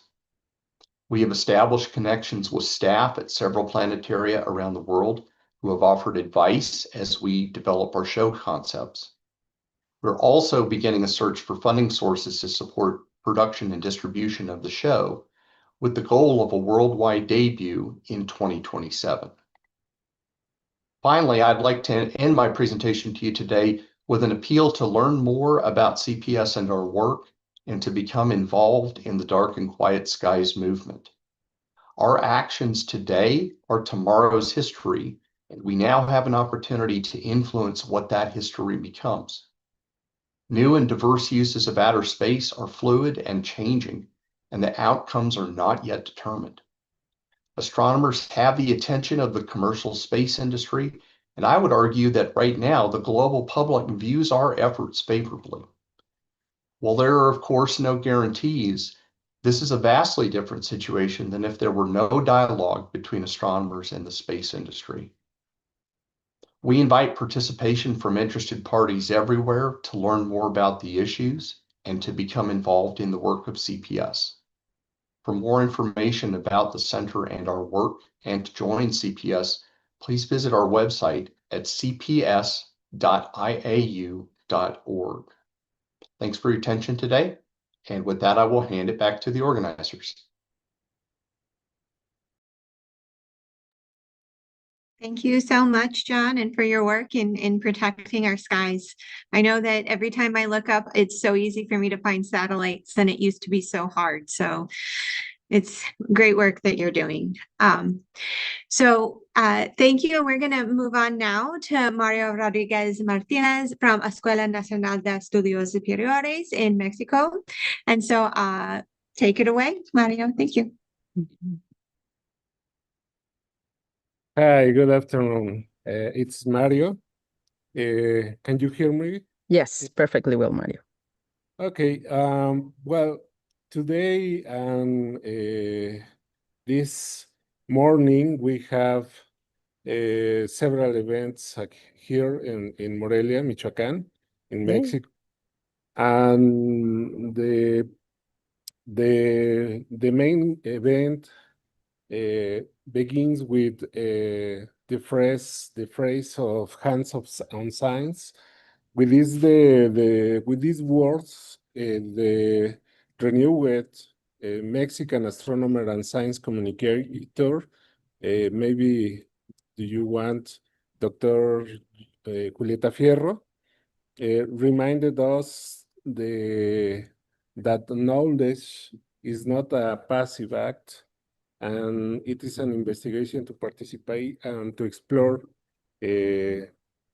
and to be a mindset. And today, we echo here to call, stretch and on their hands toward the sky and toward the stars. But the problem is was the time. Time is cloudy here in Morelia. Sorry, but we have several workshops, and my daughter is here. She's Paola Rodriguez, Hola, and she Paola. want to speak about the workshops maybe with us. Yes, well, this event was well, it was very interesting because well, I came with some scouts from here, and we were in some yeah, in some events where we learned to do solar Solar watch, clock. solar clock, yeah. Yeah. And it was very interesting. The thing was also like the time because we couldn't see in the telescope, so yeah, but it was okay. Yeah. I'm very happy that you're joining us, Mario and Paula, because I am from Morelia. This is they are in my hometown, and I'm so happy to know the amount of activities that UNAM and Planetario de Morelia and the government of the state and the municipality have been doing, conducting 100 Hours of Astronomy, International Moon Night, and World Space Week.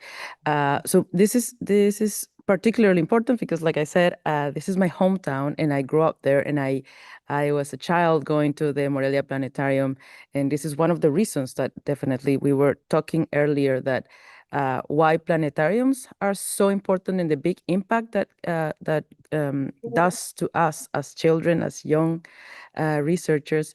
So I can definitely say that to me, this was the Planetario in Morelia, which was a huge impact. And we are very happy that this year we have many activities, and mostly is because of Mario's work and Mario's team that has been helping us to develop all of this. So thank you so much, Mario. I'm going to switch a little bit to Spanish because we think that is also very important. Entonces, muchas gracias, Mario. Nos encanta que estén participando con nosotros. Te agradecemos muchísimo y me gusta muchísimo poder saber que Morelia está participando y no nada más participando, sino además es un nodo comunitario y que hay varios nodos comunitarios en la ciudad que están desarrollando eventos. Vamos a ver más tarde otro de los videos que se hicieron en Morelia, pero justamente una de las cosas que nos interesa mucho como coordinadores nacionales de México para la IAU es que las actividades o todo lo que ocurre en astronomía se disperse mucho más en las distintas regiones, no nada más en la Ciudad de México, que es la capital del país, porque algo que también pasa y creo que pasa en muchos países, casi todo se concentra en las capitales y es importante llevarlo a otras ciudades y reconocer el trabajo que también está pasando y las comunidades tan grandes y tan hermosas que hay que quieren participar en este tipo de eventos.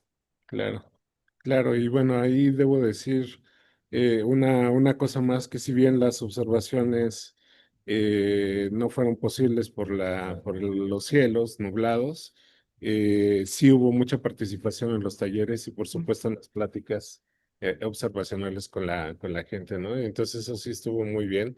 Hemos incluso hecho algunos premios, dado algunos regalitos y algunas cosas para la gente y se han ido muy contentas Ujú. y están muy, muy, muy atentos a todo lo que va a hacer la IAU. De hecho, he ofrecido la posibilidad de que en el observatorio de la Escuela Nacional de Estudios Superiores hagamos un evento en noviembre Mm. para hacer observación, en donde pueda también, incluso si ustedes lo ven bien, Por supuesto. participar la Unión Astronómica Internacional. Claro que sí, por supuesto, cuenta con nosotros.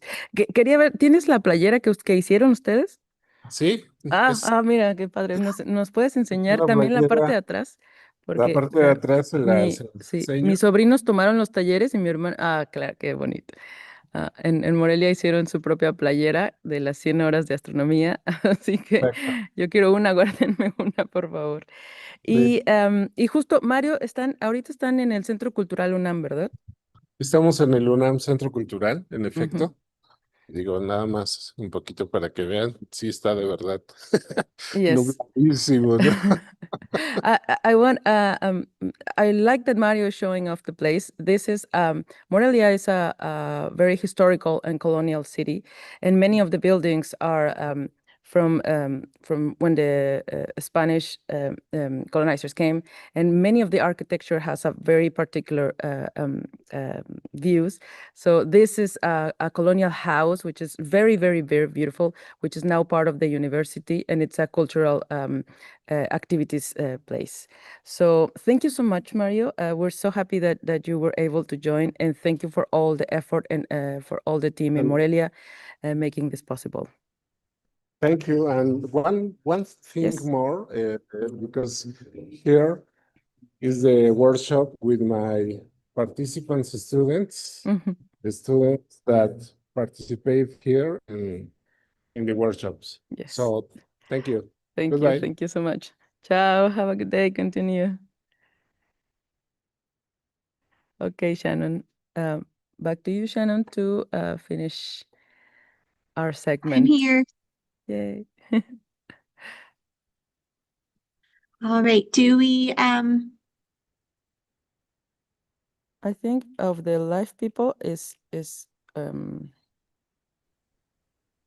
all right. of them. Yeah, so I need to do a little engagement about the moon, and Oh, then yes, we will yes, the move moon on. thing. Yes. We will move on to the Abrams Planetarium again, Shannon. So yeah. Hello, everyone.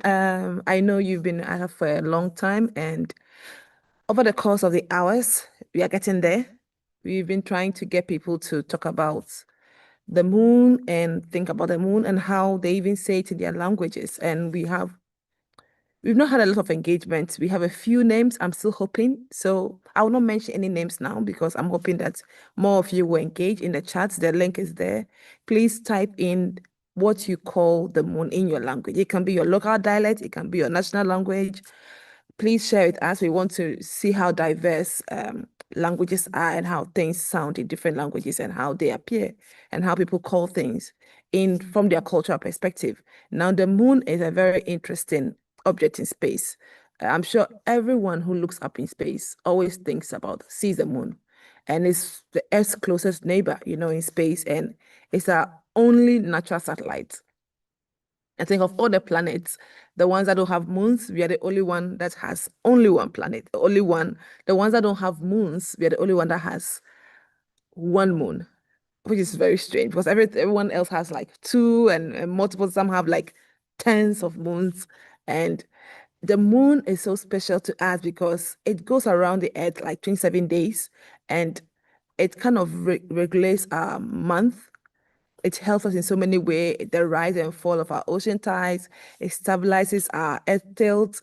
It has inspired cultures, myth, and science for thousands of years.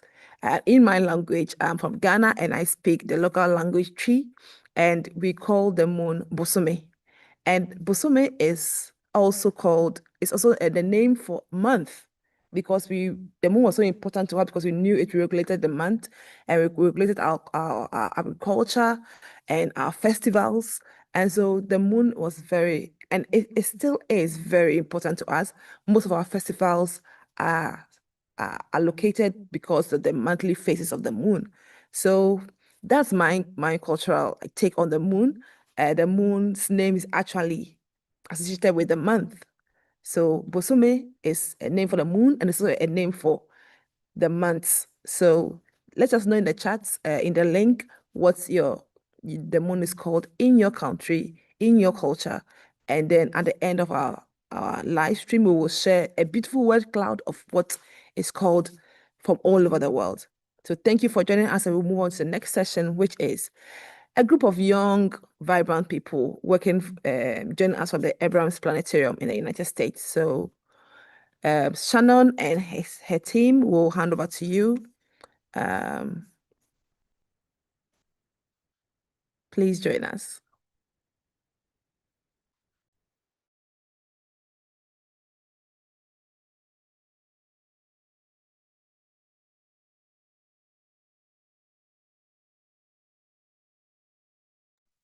So we're ready for the Abrams? Yes, you're ready. Okay. Good. All right. I'm gonna get off camera. Turn it over. You guys. Hello, everyone. My name is Fatih, and I'm a physics major junior in Michigan State University working for Abrams Planetarium. I've been doing this job for about 3 years now, and I wanted to talk about why I like doing this and why I've been doing it for 3 years. So the main reason is because I have a passion towards astronomy ever since I was a really small kid, and I started as doing astrophotography, which is one of my also other passions. And that is why today I wanted to talk to you about one of my favorite constellations in space. I am not sure if you can see the dome, but it's actually in my back. You can probably just turn off the light. Does it show up? It is really dark. But okay, I don't think we can see the dome, but I'll still try to put it up there. No, it's not visible. Turn on the picture. Oh, it is Cygnus the Swan. We see it? I don't think we do. Oh yeah, we do. We do. Perfect. Okay. The reason why I love this constellation is because there are many reasons to it. It's first of all, it is the first constellation where I took my nebula picture of, the Veil Nebula, which is a remaining of an exploded star. So that's first reason. Secondly, the first ever black hole that we've taken the picture of is actually from Cygnus. And thirdly is because it has a really cool story behind it. Most mythologies have different stories, but this one that strikes me the most is from the Greek mythology, where he becomes a swan because he lost his friend. He loses his friend on the river and decides to become a swan so he could fly over and look in the river. I don't know if you can see it, it's fainter, but the river actually represents the other side of the Milky Way. So that's why I love this constellation. It represents a lot of different meanings to it. So yeah, I will now give the talk to one of my co-workers. I'm going to talk to Johan. Hello, everybody. My name is Nada. I'm also a student working here at Abrams Planetarium. I've been here for almost 4 years. I started working here in April of 2022. Been here ever since. Love the job. It's really fun. I enjoy being in an education space without necessarily having to be a teacher, if that makes any sense. I like teaching people outside of the classroom so that they know that it doesn't have to be limited to the classroom, or more specifically, you don't have to be super into science or know a lot about it in order to get yourself interested as well. Let's see. I think I'm gonna go ahead and start with something that I enjoy seeing in the night sky as well. Bear with me, I'm very bad at using the iPad. I almost always use our monitors in the back because I am so horrible at multitasking. Here we go. So one of my favorite things to show in the night sky, constellation-wise, is gonna be Hercules. He's sitting very low there on the horizon. I'm not sure if we can see him. Let me try tilting this down. Okay, I'm gonna assume that he's slightly visible. Oh, I can just, because we're in a planetarium, adjust time however I want to. Haha. Now, I didn't choose Hercules specifically because of the constellation. Even though the constellation is pretty cool as well, though admittedly he is quite difficult to find because of all the shapes that make him up. but it's because of the deep sky object, the DSO located inside of Hercules, M13, the Hercules cluster. Now, I've been at Abrams pretty consecutively over the summers, but last summer, 2024, I took it off to work as an astronomy ranger at a national park. And a big thing that we did during like our astronomy themed nights and whatnot was show people constellations and objects that you could find inside of them using telescopes. And we almost always pointed at M13 specifically, just because it's very cool to look at. It's a very nice globular cluster. It was a dark sky park, so we're able to see it pretty clearly almost every single night. And then it just has a lot of history about the universe just located inside this one big ball of light. So whenever I'm able to bring that experience back here to the planetarium, it's just, you can't really beat that.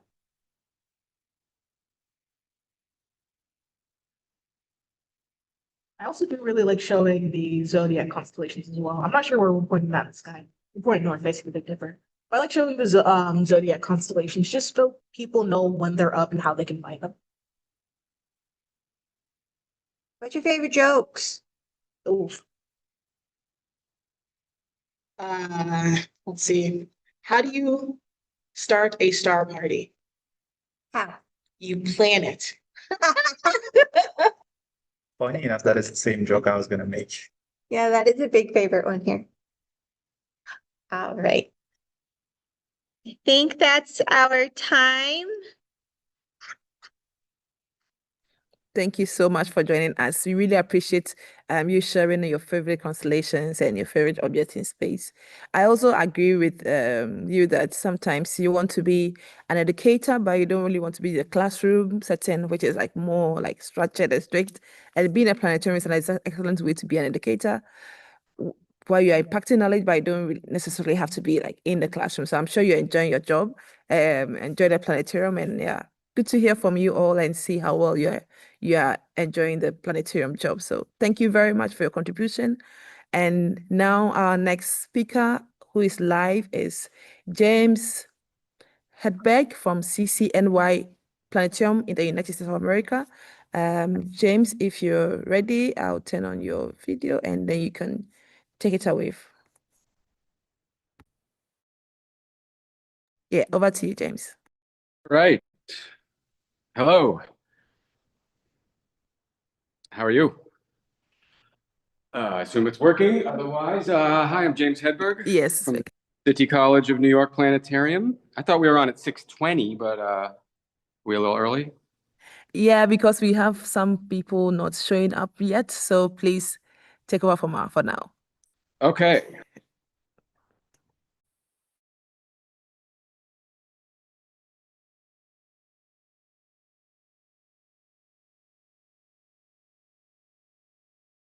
You are muted.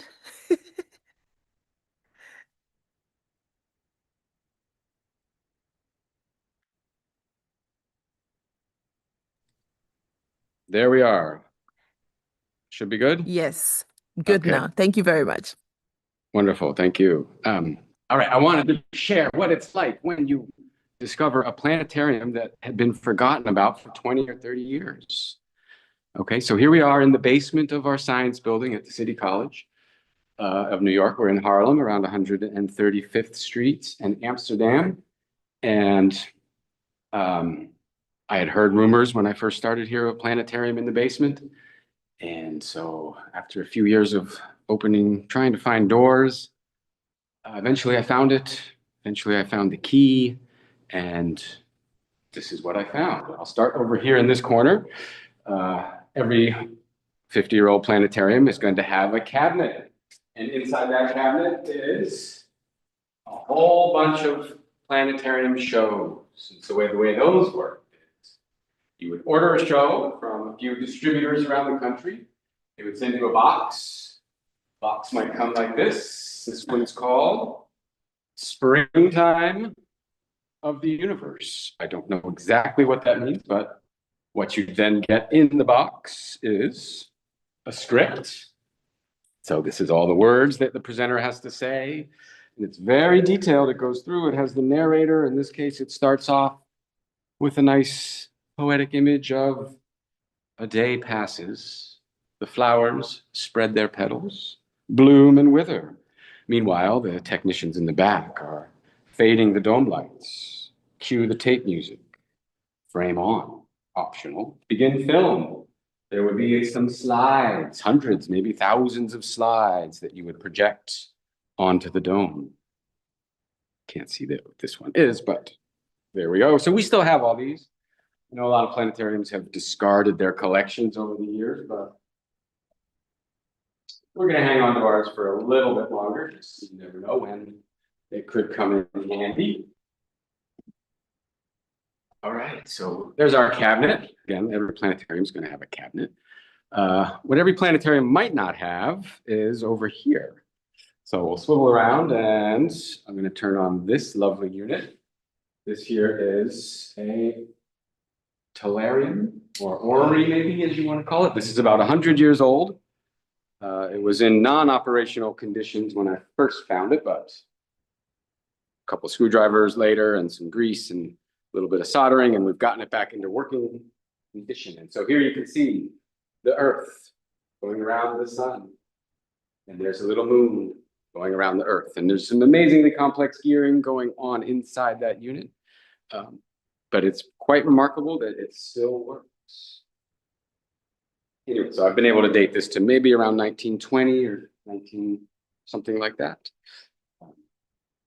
Our campus buildings are about from 1909 or so it must have been here for quite a while. Right. We have some chalkboards.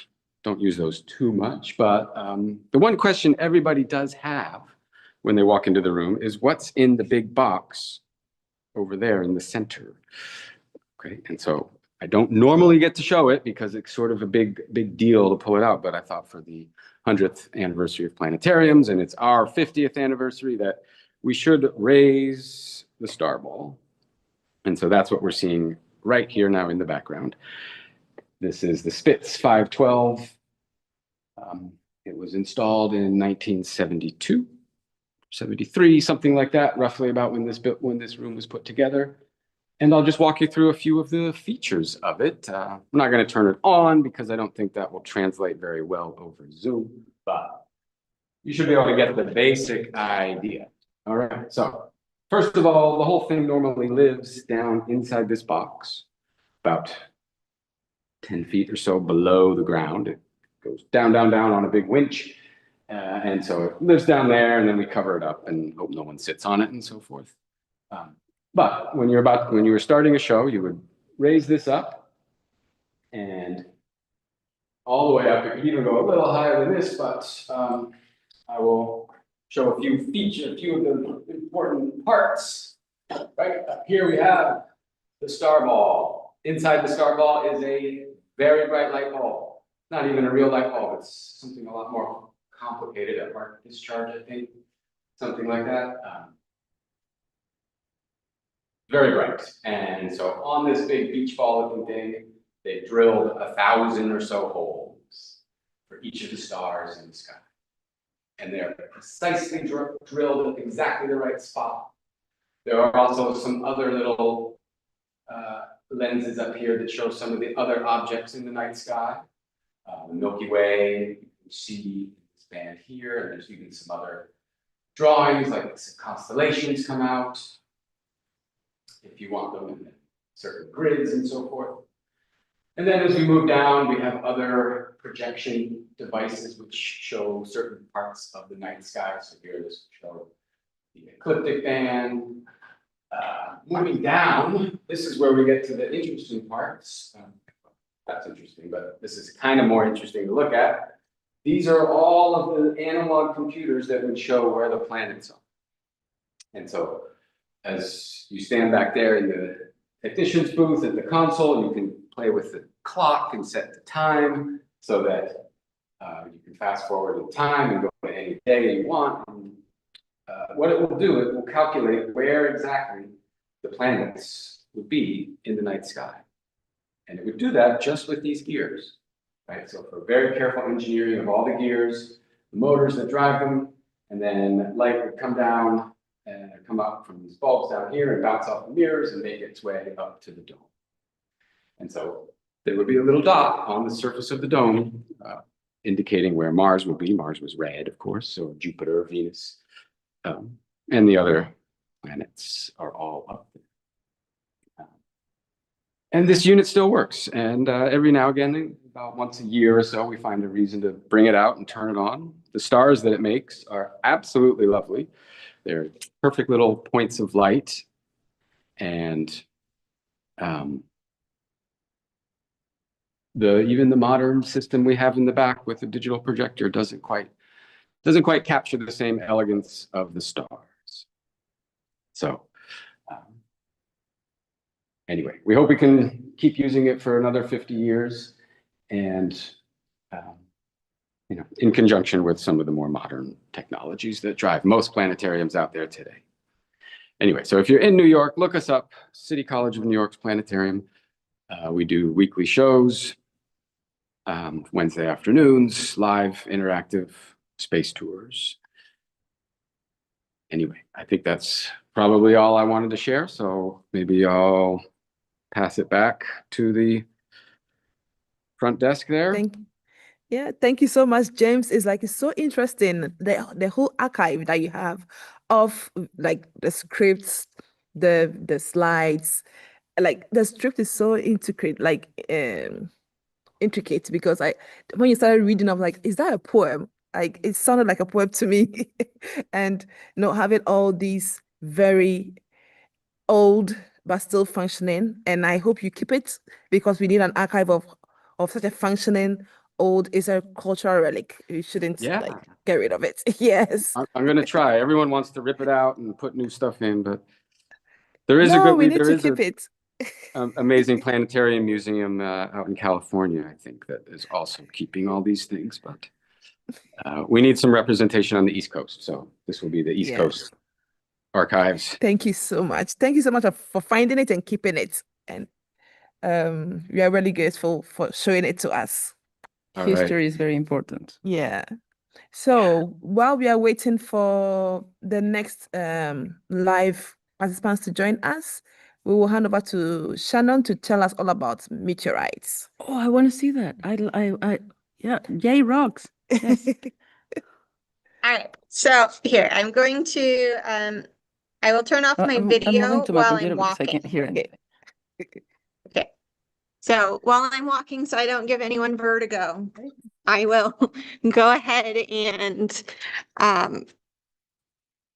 walk out. So we have been in the planetarium dome, our theater, but our planetarium is the Abrams Planetarium. We are named after Ted and Leota Abrams, who were both pilots who are based out of Lansing, Michigan, next door to East Lansing, where we are.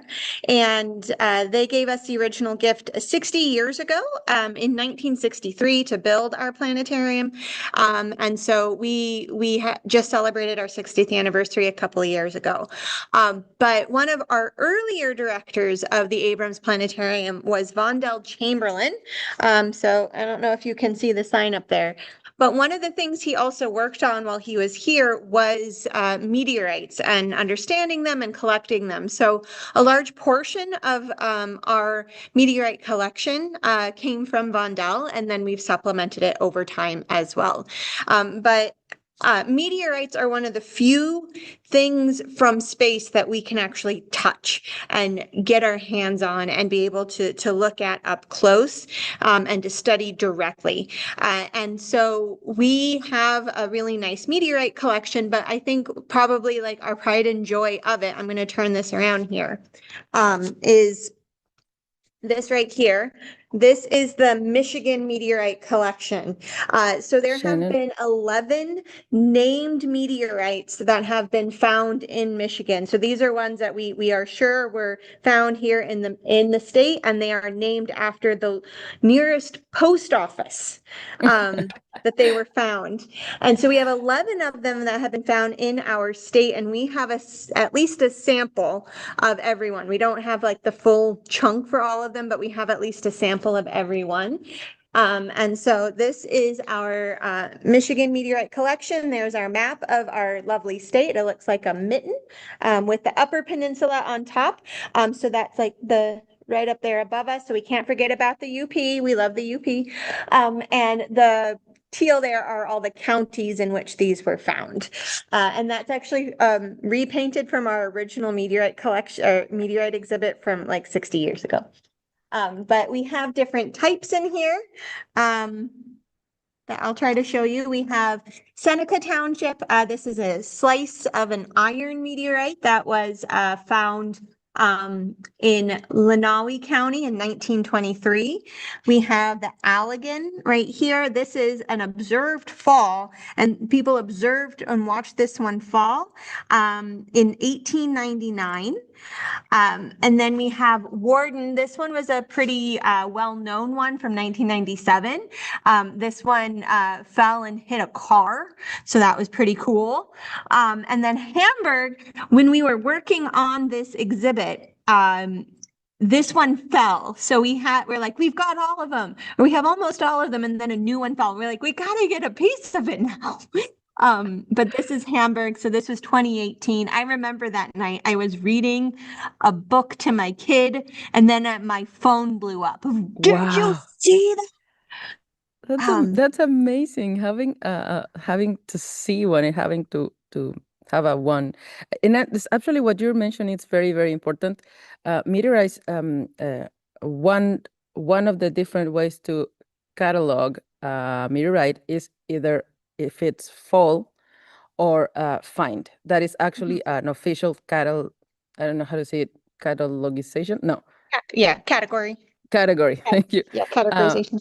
Either if it's a fall that someone actually saw it falling, that's one. And if no one saw it falling, but you find it, it's a different kind of category, and it's so important what Shannon is saying. Yeah, and what we've found with all of the Michigan ones, all of the ones that are found, generally from farmers who were like tilling their land, they would hit something and be like, oh, that's a weird rock. It turns out it was a meteorite. Those were all irons. So these are the ones that are like entirely made of iron and nickel, like this one in Grand Rapids that was found in 1883. And so you can see the crystallized nature of iron and nickel, which only happens when things are cooling out in space. But all of our rocky ones are chondrites, the ones that are stony, so they're made more out of rock. Those were all observed falls. So it's pretty cool. This one down here is a very small end slice of a much larger piece. This one's called Edmore. It's actually one of the newest ones to the collection.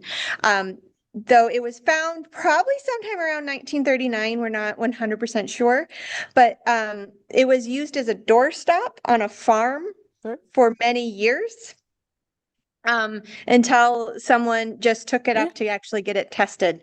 Turns out it was a meteorite, and it was a pretty big one. So we do actually have the main mass, which is the main chunk of that one. It's off display right now because our cabinets are covers are being rebuilt at the moment. But this is, there we go. Our whole collection here, though, we have them from all over the world. We have different drawers in here. So I have a question. I have a question. Yes, Shannon. what's your question? Do you have, and I know the answer to this, do you have a piece of the Allende meteorite? The Allende? Yes. I knew. Go find it.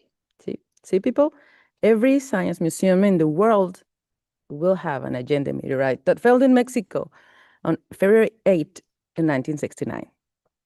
Yes, I think I'm trying to see if we have like a really nice piece, but like most of them are, the ones that are all on top of here are currently off display. So I'm not sure. Each one of these drawers asks a different question we commonly get asked. That's not a common one. But where do meteorites come from? How do we know? What's a meteor wrong? What happens with craters? So we have pieces from various crater makers. Let's see. I think our Allende is currently off display. We do have a piece of the KT boundary though, which is the rock. So this is earth rock, but it has a layer in there that is what we saw to be like, oh, something hit and contributed to the extinction of the dinosaurs. Chicxulub. Yeah. Chicxulub meteorite. Yeah. We also have pieces of various hammers. So these are ones that actually hit something, like the Warden one that hit a red car in Michigan. This one hit a mailbox right there. But what we have that people really love, I really love it. So most meteorites that we get come from the asteroid belt. So the belt between Mars and Jupiter. And so we can't really trace them back to a parent object. But every once in a while, something will get knocked off of a larger body and then fall to Earth. And then that's a meteorite. So we do have a lunar meteorite right here. Oh. So you can touch it. So there's like a little hole in here. So you can touch a piece of the moon. Wow. We also have a Martian meteorite. So this is from Wow. Mars. Touch Mars. This is Feeny. Feeny is our mascot, and Feeny is a meteorite. Feeny is Fe-Ni for iron and nickel, because that's what we find in all meteorites. All And then the we also have a graphics piece of OBS have been on it. yes.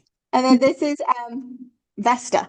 Oh, So this is like one of the only pieces that we know exactly which asteroid belt body it came from. So that is our meteorite collection. I love And that you have such a huge meteorite collection. I'm really impressed.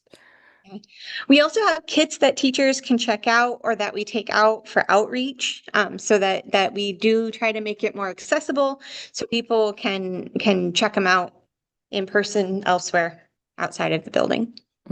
Yeah, so such an important thing. I actually have a story that I love telling because I'm so proud of it, and it's a reminder of science of how science communication is so important, and it does incredible things. So I mentioned Allende because that's my favorite meteorite, and it's a meteorite that I've been doing research on for many years because some years ago I developed a project that is called Love Letter to a Space Rock.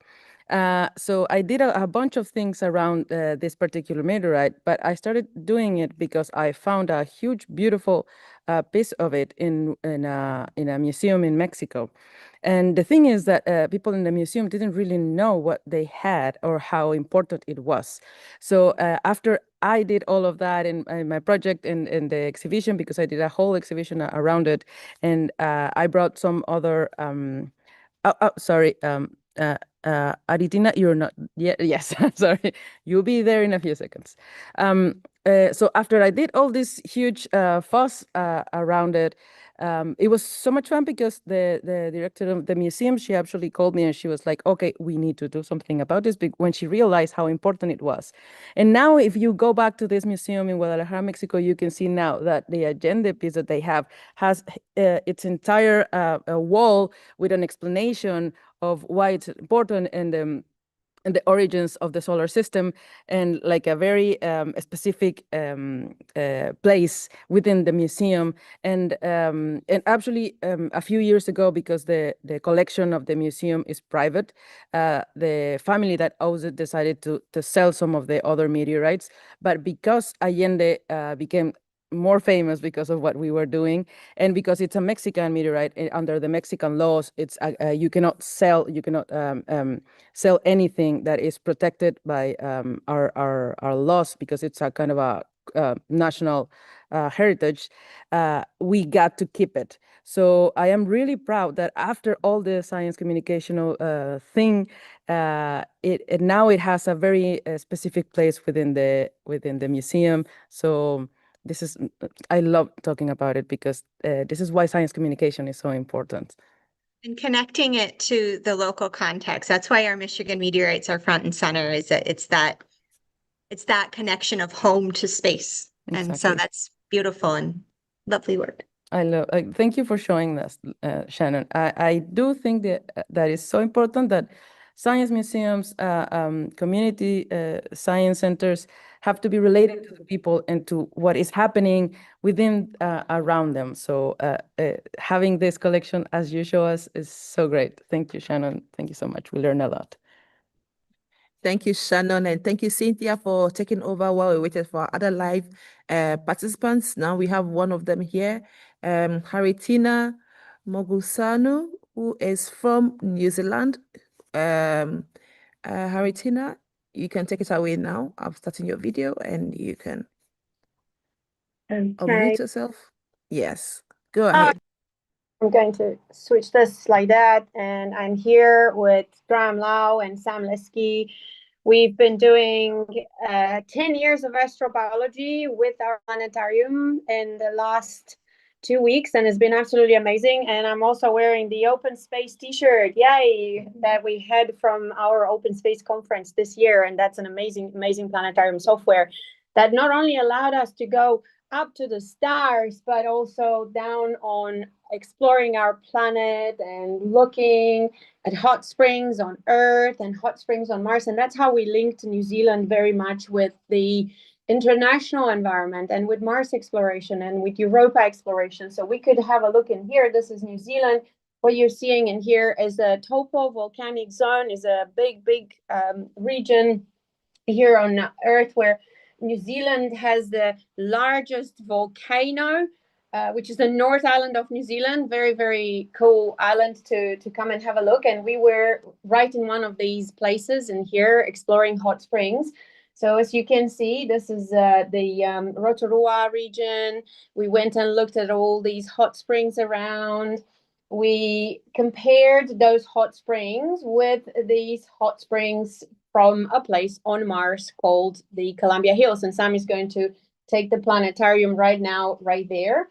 So here it is. This is an ancient hot spring on Mars. And Graham here from Blue Marble Space Institute of Science, he and his colleagues from BMSIS, we've been working for the last 10 years together to support and promote astrobiology here in New Zealand.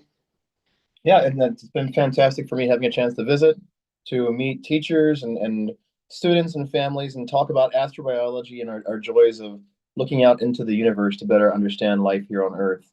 Astrobiology is our attempts to understand the origins and evolution and distribution of life, but it's really our quest to understand life in the cosmos. And that ties in so much to our research on Mars and exploration of analog environments here on Earth, as well as all the things we're doing in art and music and sociology and all the ways we try to understand astronomy and the night sky through understanding ourselves.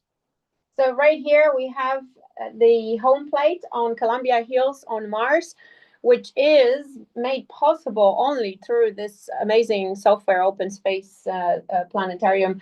And right here was one of the places where there's a really good photograph of the Spirit rover on Mars. And we learned by looking at all those photographs that actually Mars had an ancient hot spring. So this whole region in here that you see is a hot spring. So we use this software. We go to schools, we do a lot of public outreach, and we actually can land on Mars, which is phenomenal. Is an incredible thing to do. And so from here we can go up to space, we can go to Europa, we can go to see our solar system, but also we can go and see some really cool star clusters that we actually have here in New Zealand. We look at them in the telescope. And we looked at some of them last night, though there was a bit of a moon, but that's okay.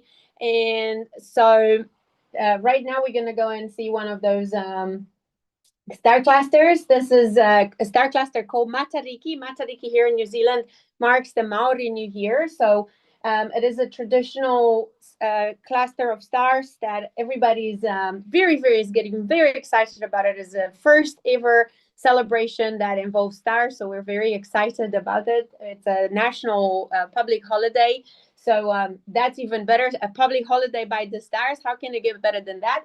And so here it is. This is the star cluster. So Sam got the data from the Gaia satellite and plotted all these stars in here, so we can actually look at them up close and personal, as close as we can get without in our beautiful safety from here from Earth. So that's pretty amazing. So this is one of the most important landmarks and sky marks here in Aotearoa, New Zealand, because in the sky, when it comes up in the morning, it, as I was saying, marks the Maori New Year. Another cluster that every single person who came to New Zealand had requested or seen or heard of is a very famous one called the Jewel Box. So here it is, the Jewel Box, also again with that data from the Gaia satellite. You can see the Milky Way here, the plane of the Milky Way, which is pretty amazing. This is the Jewel Box. Jewel Box looks like a mini Orion, and it's pretty cute. It's got a red giant star in the center. We call those 3 stars the traffic light, but it is an amazing cluster to look at. Yeah, and I saw it for the very first time in my life through telescopes here in New Zealand. Astronomy does connect us around the globe, but also we do have different skies that we're looking at sometimes. And so just in the past week of my life, I've for the first time seen stars of the Southern Hemisphere. And I hope for all of you out there, you have a chance to experience either traveling to see the stars of other skies or using planetariums to enjoy seeing the stars of other skies around the planet. Let us know how we're doing on time. Yes, thank you very much for your time. You are right on time. Thank you so much for joining us from New Zealand and for showing us the amazing things you are doing. Thank you so much. We'll move on to the next person who is joining us online. That's Abbas, who is our co-NOC from the United States of America. So Abbas, over to you. I'm starting your video. Thank you so much, Haritina. Bye. Thank you, everyone, Naomi and Cynthia, Kelly, and everyone on AIU OI for this presentation. Can I share it, my screen? Yes, you can. Okay, thank you. Just let's see.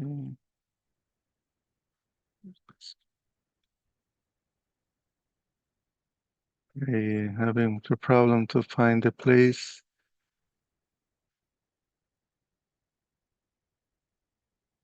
It looks like I don't have it in my screen. Just let's see.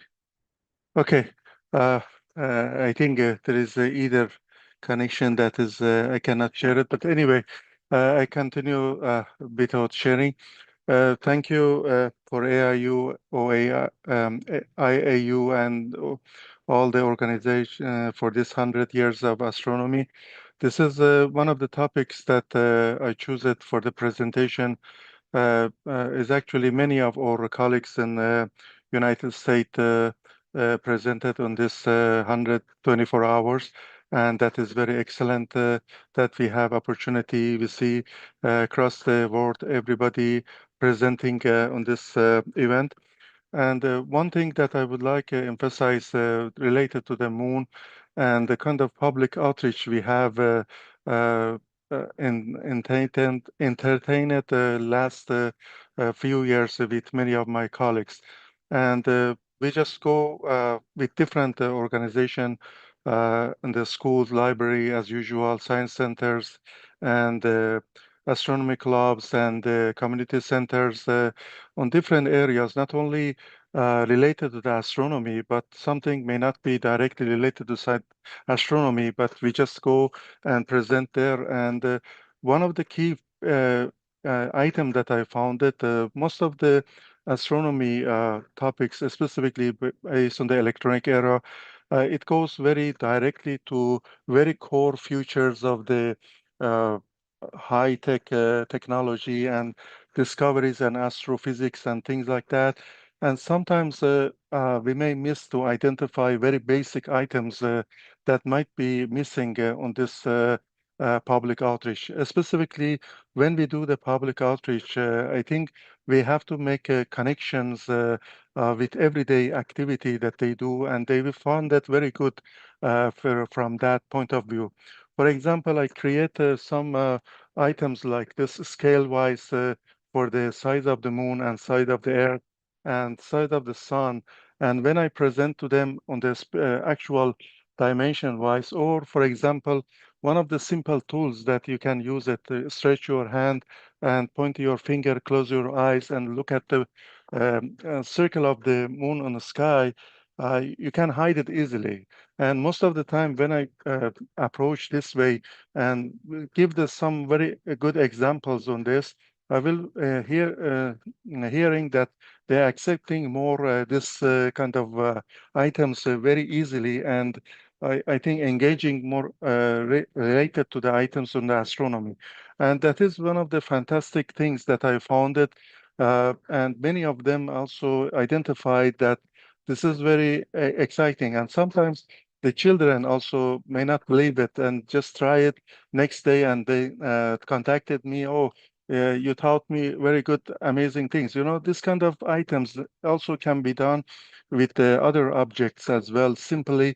And when we connected to them, that's the first initiation that we can create. And after that, it can bring the other excitement on during the life. That's gonna be life thing changing time. And we have to create that kind of initial spark on the mind of the many people that may not have think that it might be true. And that is kind of things that we needed to also not only highly advanced astronomical research, but also from the basic that mostly is forgotten on the education and kind of public era on this manner. I hope this presentation, and I met the 5 minutes, but I want to emphasize very simple things might be create a big impact, and that's going to be good enough for make a connection and extended or public outreach on the more advanced and extended era on the community as well.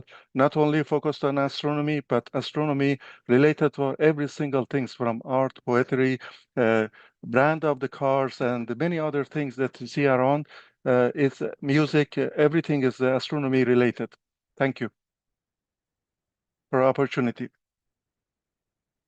Thank you so much, Abbas, for joining us and for all the work that you're doing with your NOC team. And we really appreciate everything you're doing. Thank you for joining us and for sharing with us your experiences. So we'll Thank move you. on to our next live participants, who is Edgar Castro from Guatemala. So Edgar, you can turn your video on now and share with us and take it away.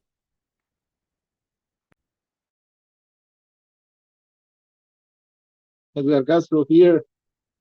Hola, ¿me escuchan? Estamos, pero no lo voy a subir acá. Hola. ¿Qué tal? ¿Nos ven? Estamos Sí, te en la escuchamos y los Universidad vemos bien. Galileo. Sí, sí, Aquí sí, estoy te acompañado escuchamos. de Camila y Hola. también de Buenas Alfredo. tardes. Hola, ¿qué tal? Aquí les doy una panorámica de la universidad. En uno de estos salones se está llevando a cabo ahorita el evento de los 100 horas de astronomía. Muy bien. Entonces nos salimos para poderles hablar. Hemos estado desde las 9 de la mañana dando conferencias de diferentes temas, como Marte, que la dio acá el doctor Alfredo, habló sobre Marte, también hablamos sobre los agujeros negros y diferentes temas, y estamos mencionando mucho el evento que es a nivel mundial y que Guatemala está participando también. No sé si quiere decir algo también, Camila. Bueno, hasta ahora han sido temas que generalmente no se tocan en las conferencias de astronomía. El público ha estado muy animado, hemos estado teniendo conversaciones y más allá de solo hacer preguntas, hemos tenido la oportunidad de incluso adentrarnos y permitirnos tener una crisis existencial de reflexionar en lo inmenso que es el espacio y lo hermosa y profunda que es la astronomía, de lo importante que es para nosotros y para nuestro legado como seres humanos y también desde los principios de la humanidad. Entonces, ha sido muy bonito. Hemos tenido conversaciones muy, muy interesantes. Sí, el evento que está quedando grabado para que lo vean más estudiantes y personas interesadas en astronomía para que cumplamos con nuestra labor de Astronomy Outreach. ¿Quiere agregar algo, doctor? Sí, bueno, desde el punto de vista de mi enfoque, pues hablamos de Marte como un posible o potencial entorno para la biología. La astrobiología entonces también fue representada este día, en esta actividad, en este evento, especialmente los últimos hallazgos de minerales sumamente interesantes en el cráter Jezero por parte del rover Perseverance. Entonces hemos estado enfocando no solo la astronomía per se, también en astrobiología, cosmología. Ha sido un verdadero gusto y un honor ser parte de este evento. Sí. Así que aquí seguimos, estamos ya a punto de terminar el evento, más o menos en una hora terminaremos. pero estamos muy contentos de haber podido llevarlo a cabo. Muchas gracias. Muchas gracias, Edgar. Pues nosotros estamos muy contentos de que puedan estar con nosotros, que pudimos conectarnos tantito. Yo sé que ustedes están a todo con el evento y hemos estado viendo sus actividades. Es importante decir que el equipo de NOC Guatemala, National Outreach Coordinator de NOC Guatemala, son uno de los equipos más activos que tenemos dentro de nuestra comunidad de NOCs mundial.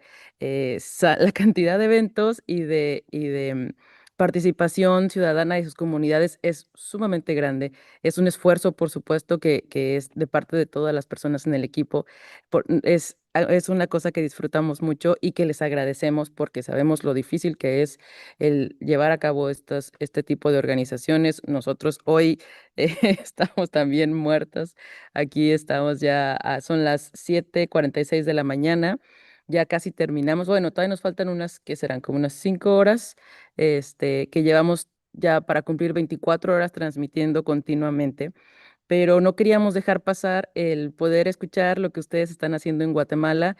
Ya se han conectado de distintas partes del mundo, hemos visto diferentes tipos de eventos, así que pues muchas gracias a todo el equipo de Guatemala. Vamos a seguir muy atentos y felicidades, felicidades y sigamos celebrando la astronomía. Muchas gracias. Muchas gracias, un saludo desde aquí de Gracias. Guatemala. Mándenos Muchas gracias. fotos. Buenas tardes. Yes.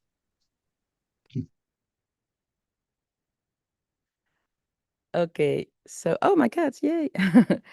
Okay, Naomi, where are you, Naomi? I just love the backgrounds that Kelly designed the backgrounds for all of us, and I'm just so happy. I love the colors.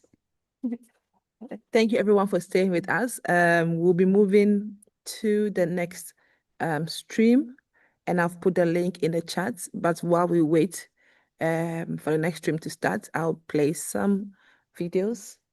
Yeah, if you're joining us just now, this is the first time, we have been broadcasting for many hours now. We started last year. We're in live from Last Japan. year? Last year. Oh, see, it feels like it was last year. I'm sorry, I'm so tired. No, I'm not tired. I'm not. In Mexico, we say, I don't even remember. We say, descansar es para los débiles. It's like getting rest is for weeks. And then I would say, I am weak. But yeah, if you just tune in, we're live from Akashi Planetarium. We are the Office for Astronomy Outreach. We're celebrating the 100 Hours of Astronomy. My name is Cynthia Duran, and I'm with Naomi Asabri Frimpong. Hello. Every 4 hours, we're changing to a new live stream because we like to move around just to not fall asleep. But Naomi, we'll share the next link of YouTube on the chat, and we will join you there in a few minutes. We will play a video for you to watch, maybe some fishes, maybe something else. I don't know what we're gonna do, and we will continue with more pre-recorded videos. So see you in a bit.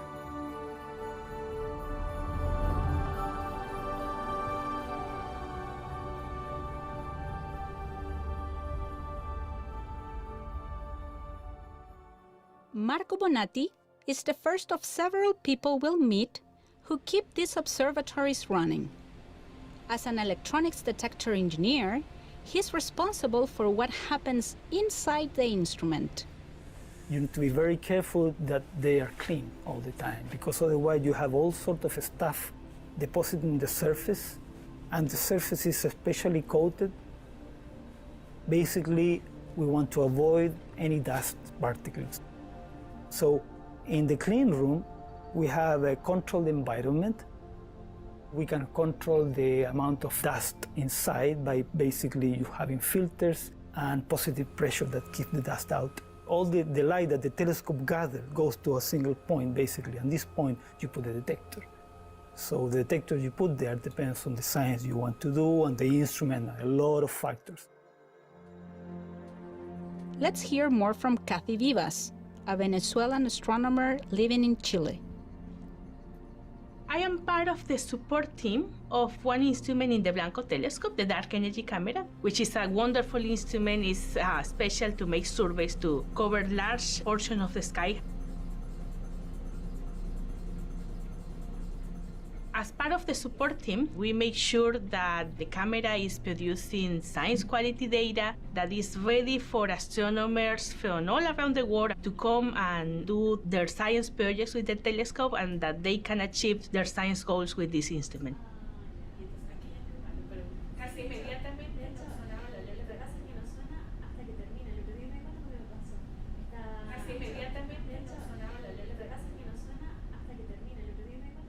My name is Vanessa Montes. I'm an electronics engineer.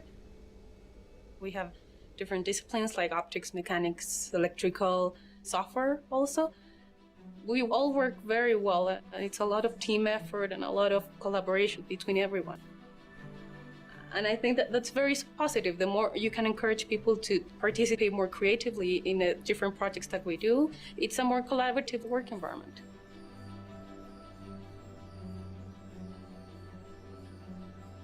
Cooperation on Gemini extends around the globe.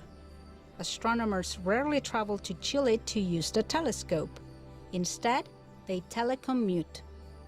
Here, in the Gemini base facility in the coastal town of La Serena, nearly 100 kilometers from Cerro Pachón, technicians can operate a special instrument that looks at young planetary systems, called the Gemini Planet Imager, or GPI. Almost 10,000 kilometers away, at Stanford University in California, observers see the same displays and guide the work with GPI. Astronomers need somebody they can trust on the other end of the line, and that's where Alicia Shugart, Science Operations Specialist, comes in. We operate the telescope at night. We take data for the astronomers who have all contributed proposals for science. I really enjoy observing. I think about it as if these photons that literally are billions of years old are arriving, and I'm seeing them for the first time.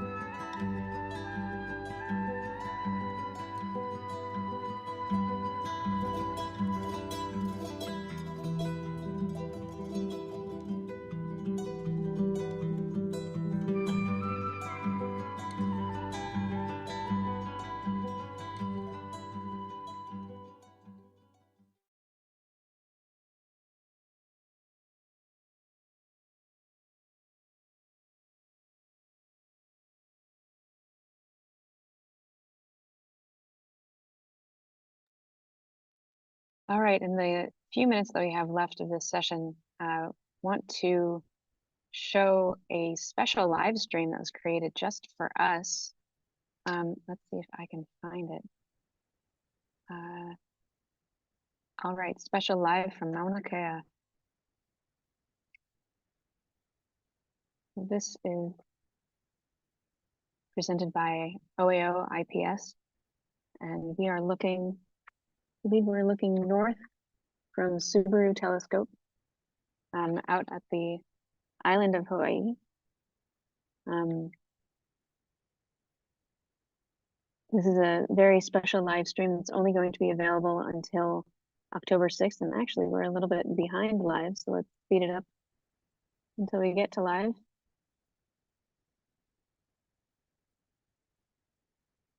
A little bit more. And we made it to live.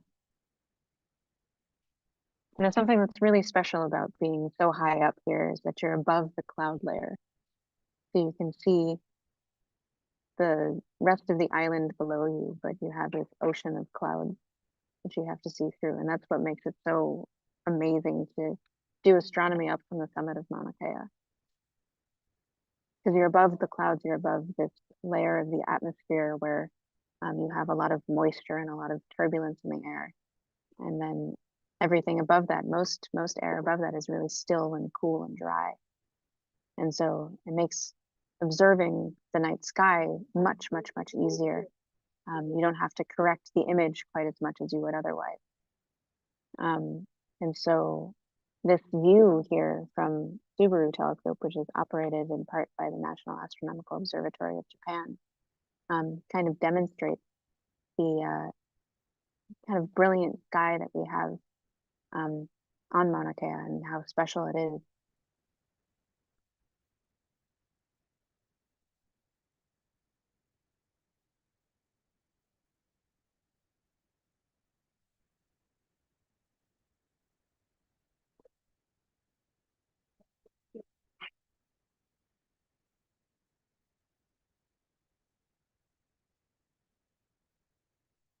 You can almost see the clouds moving too. You look very, very closely and maybe use a little bit of imagination. And I'm sure if you go back and watch this live stream, we can put the link in the YouTube chat. You'll have the opportunity to see the sky change over the course of the night that we unfortunately missed looking at this during this live stream. But actually, maybe we can go back in time and see what the night sky looked like from this part of.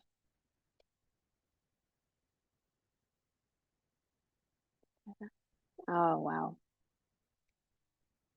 That's an amazing sky. Isn't it? To be able to see that every day is a privilege. You know, if you stay in an urban area, even not in an urban area, most places have lights now, so you don't get to see the sky like that. You know, And someone asked a question Hmm? in the chat, like, why do you only see dark? Yeah. So that's on this one. So they asked why is there so much dark space in the sky in the chat, and I think we never answered that question. That's an interesting question. It has to do with Olber's paradox, which is that if the sky has, you know, the stars upon stars upon stars in it, and each of these stars is emitting light radially, then why don't we see a completely illuminated night sky? And the solution to that has to do with a number of things: the way that light propagates in the universe, and the speed of light, and that kind of philosophical thought experiment put a lot of constraints on how people of that era thought about the night sky, thought about the centrality of Earth in the universe. Very, very interesting thing to think about, and very interesting thought experiment as well. So that's Olber's paradox, and that's what I'm going to leave you all with. We can maybe put something in the YouTube chat about that. But right now we are going to switch over to our next live stream link. So please follow us there. We're going to be in the final of our 6 live stream links. So we look forward to seeing you in just one moment.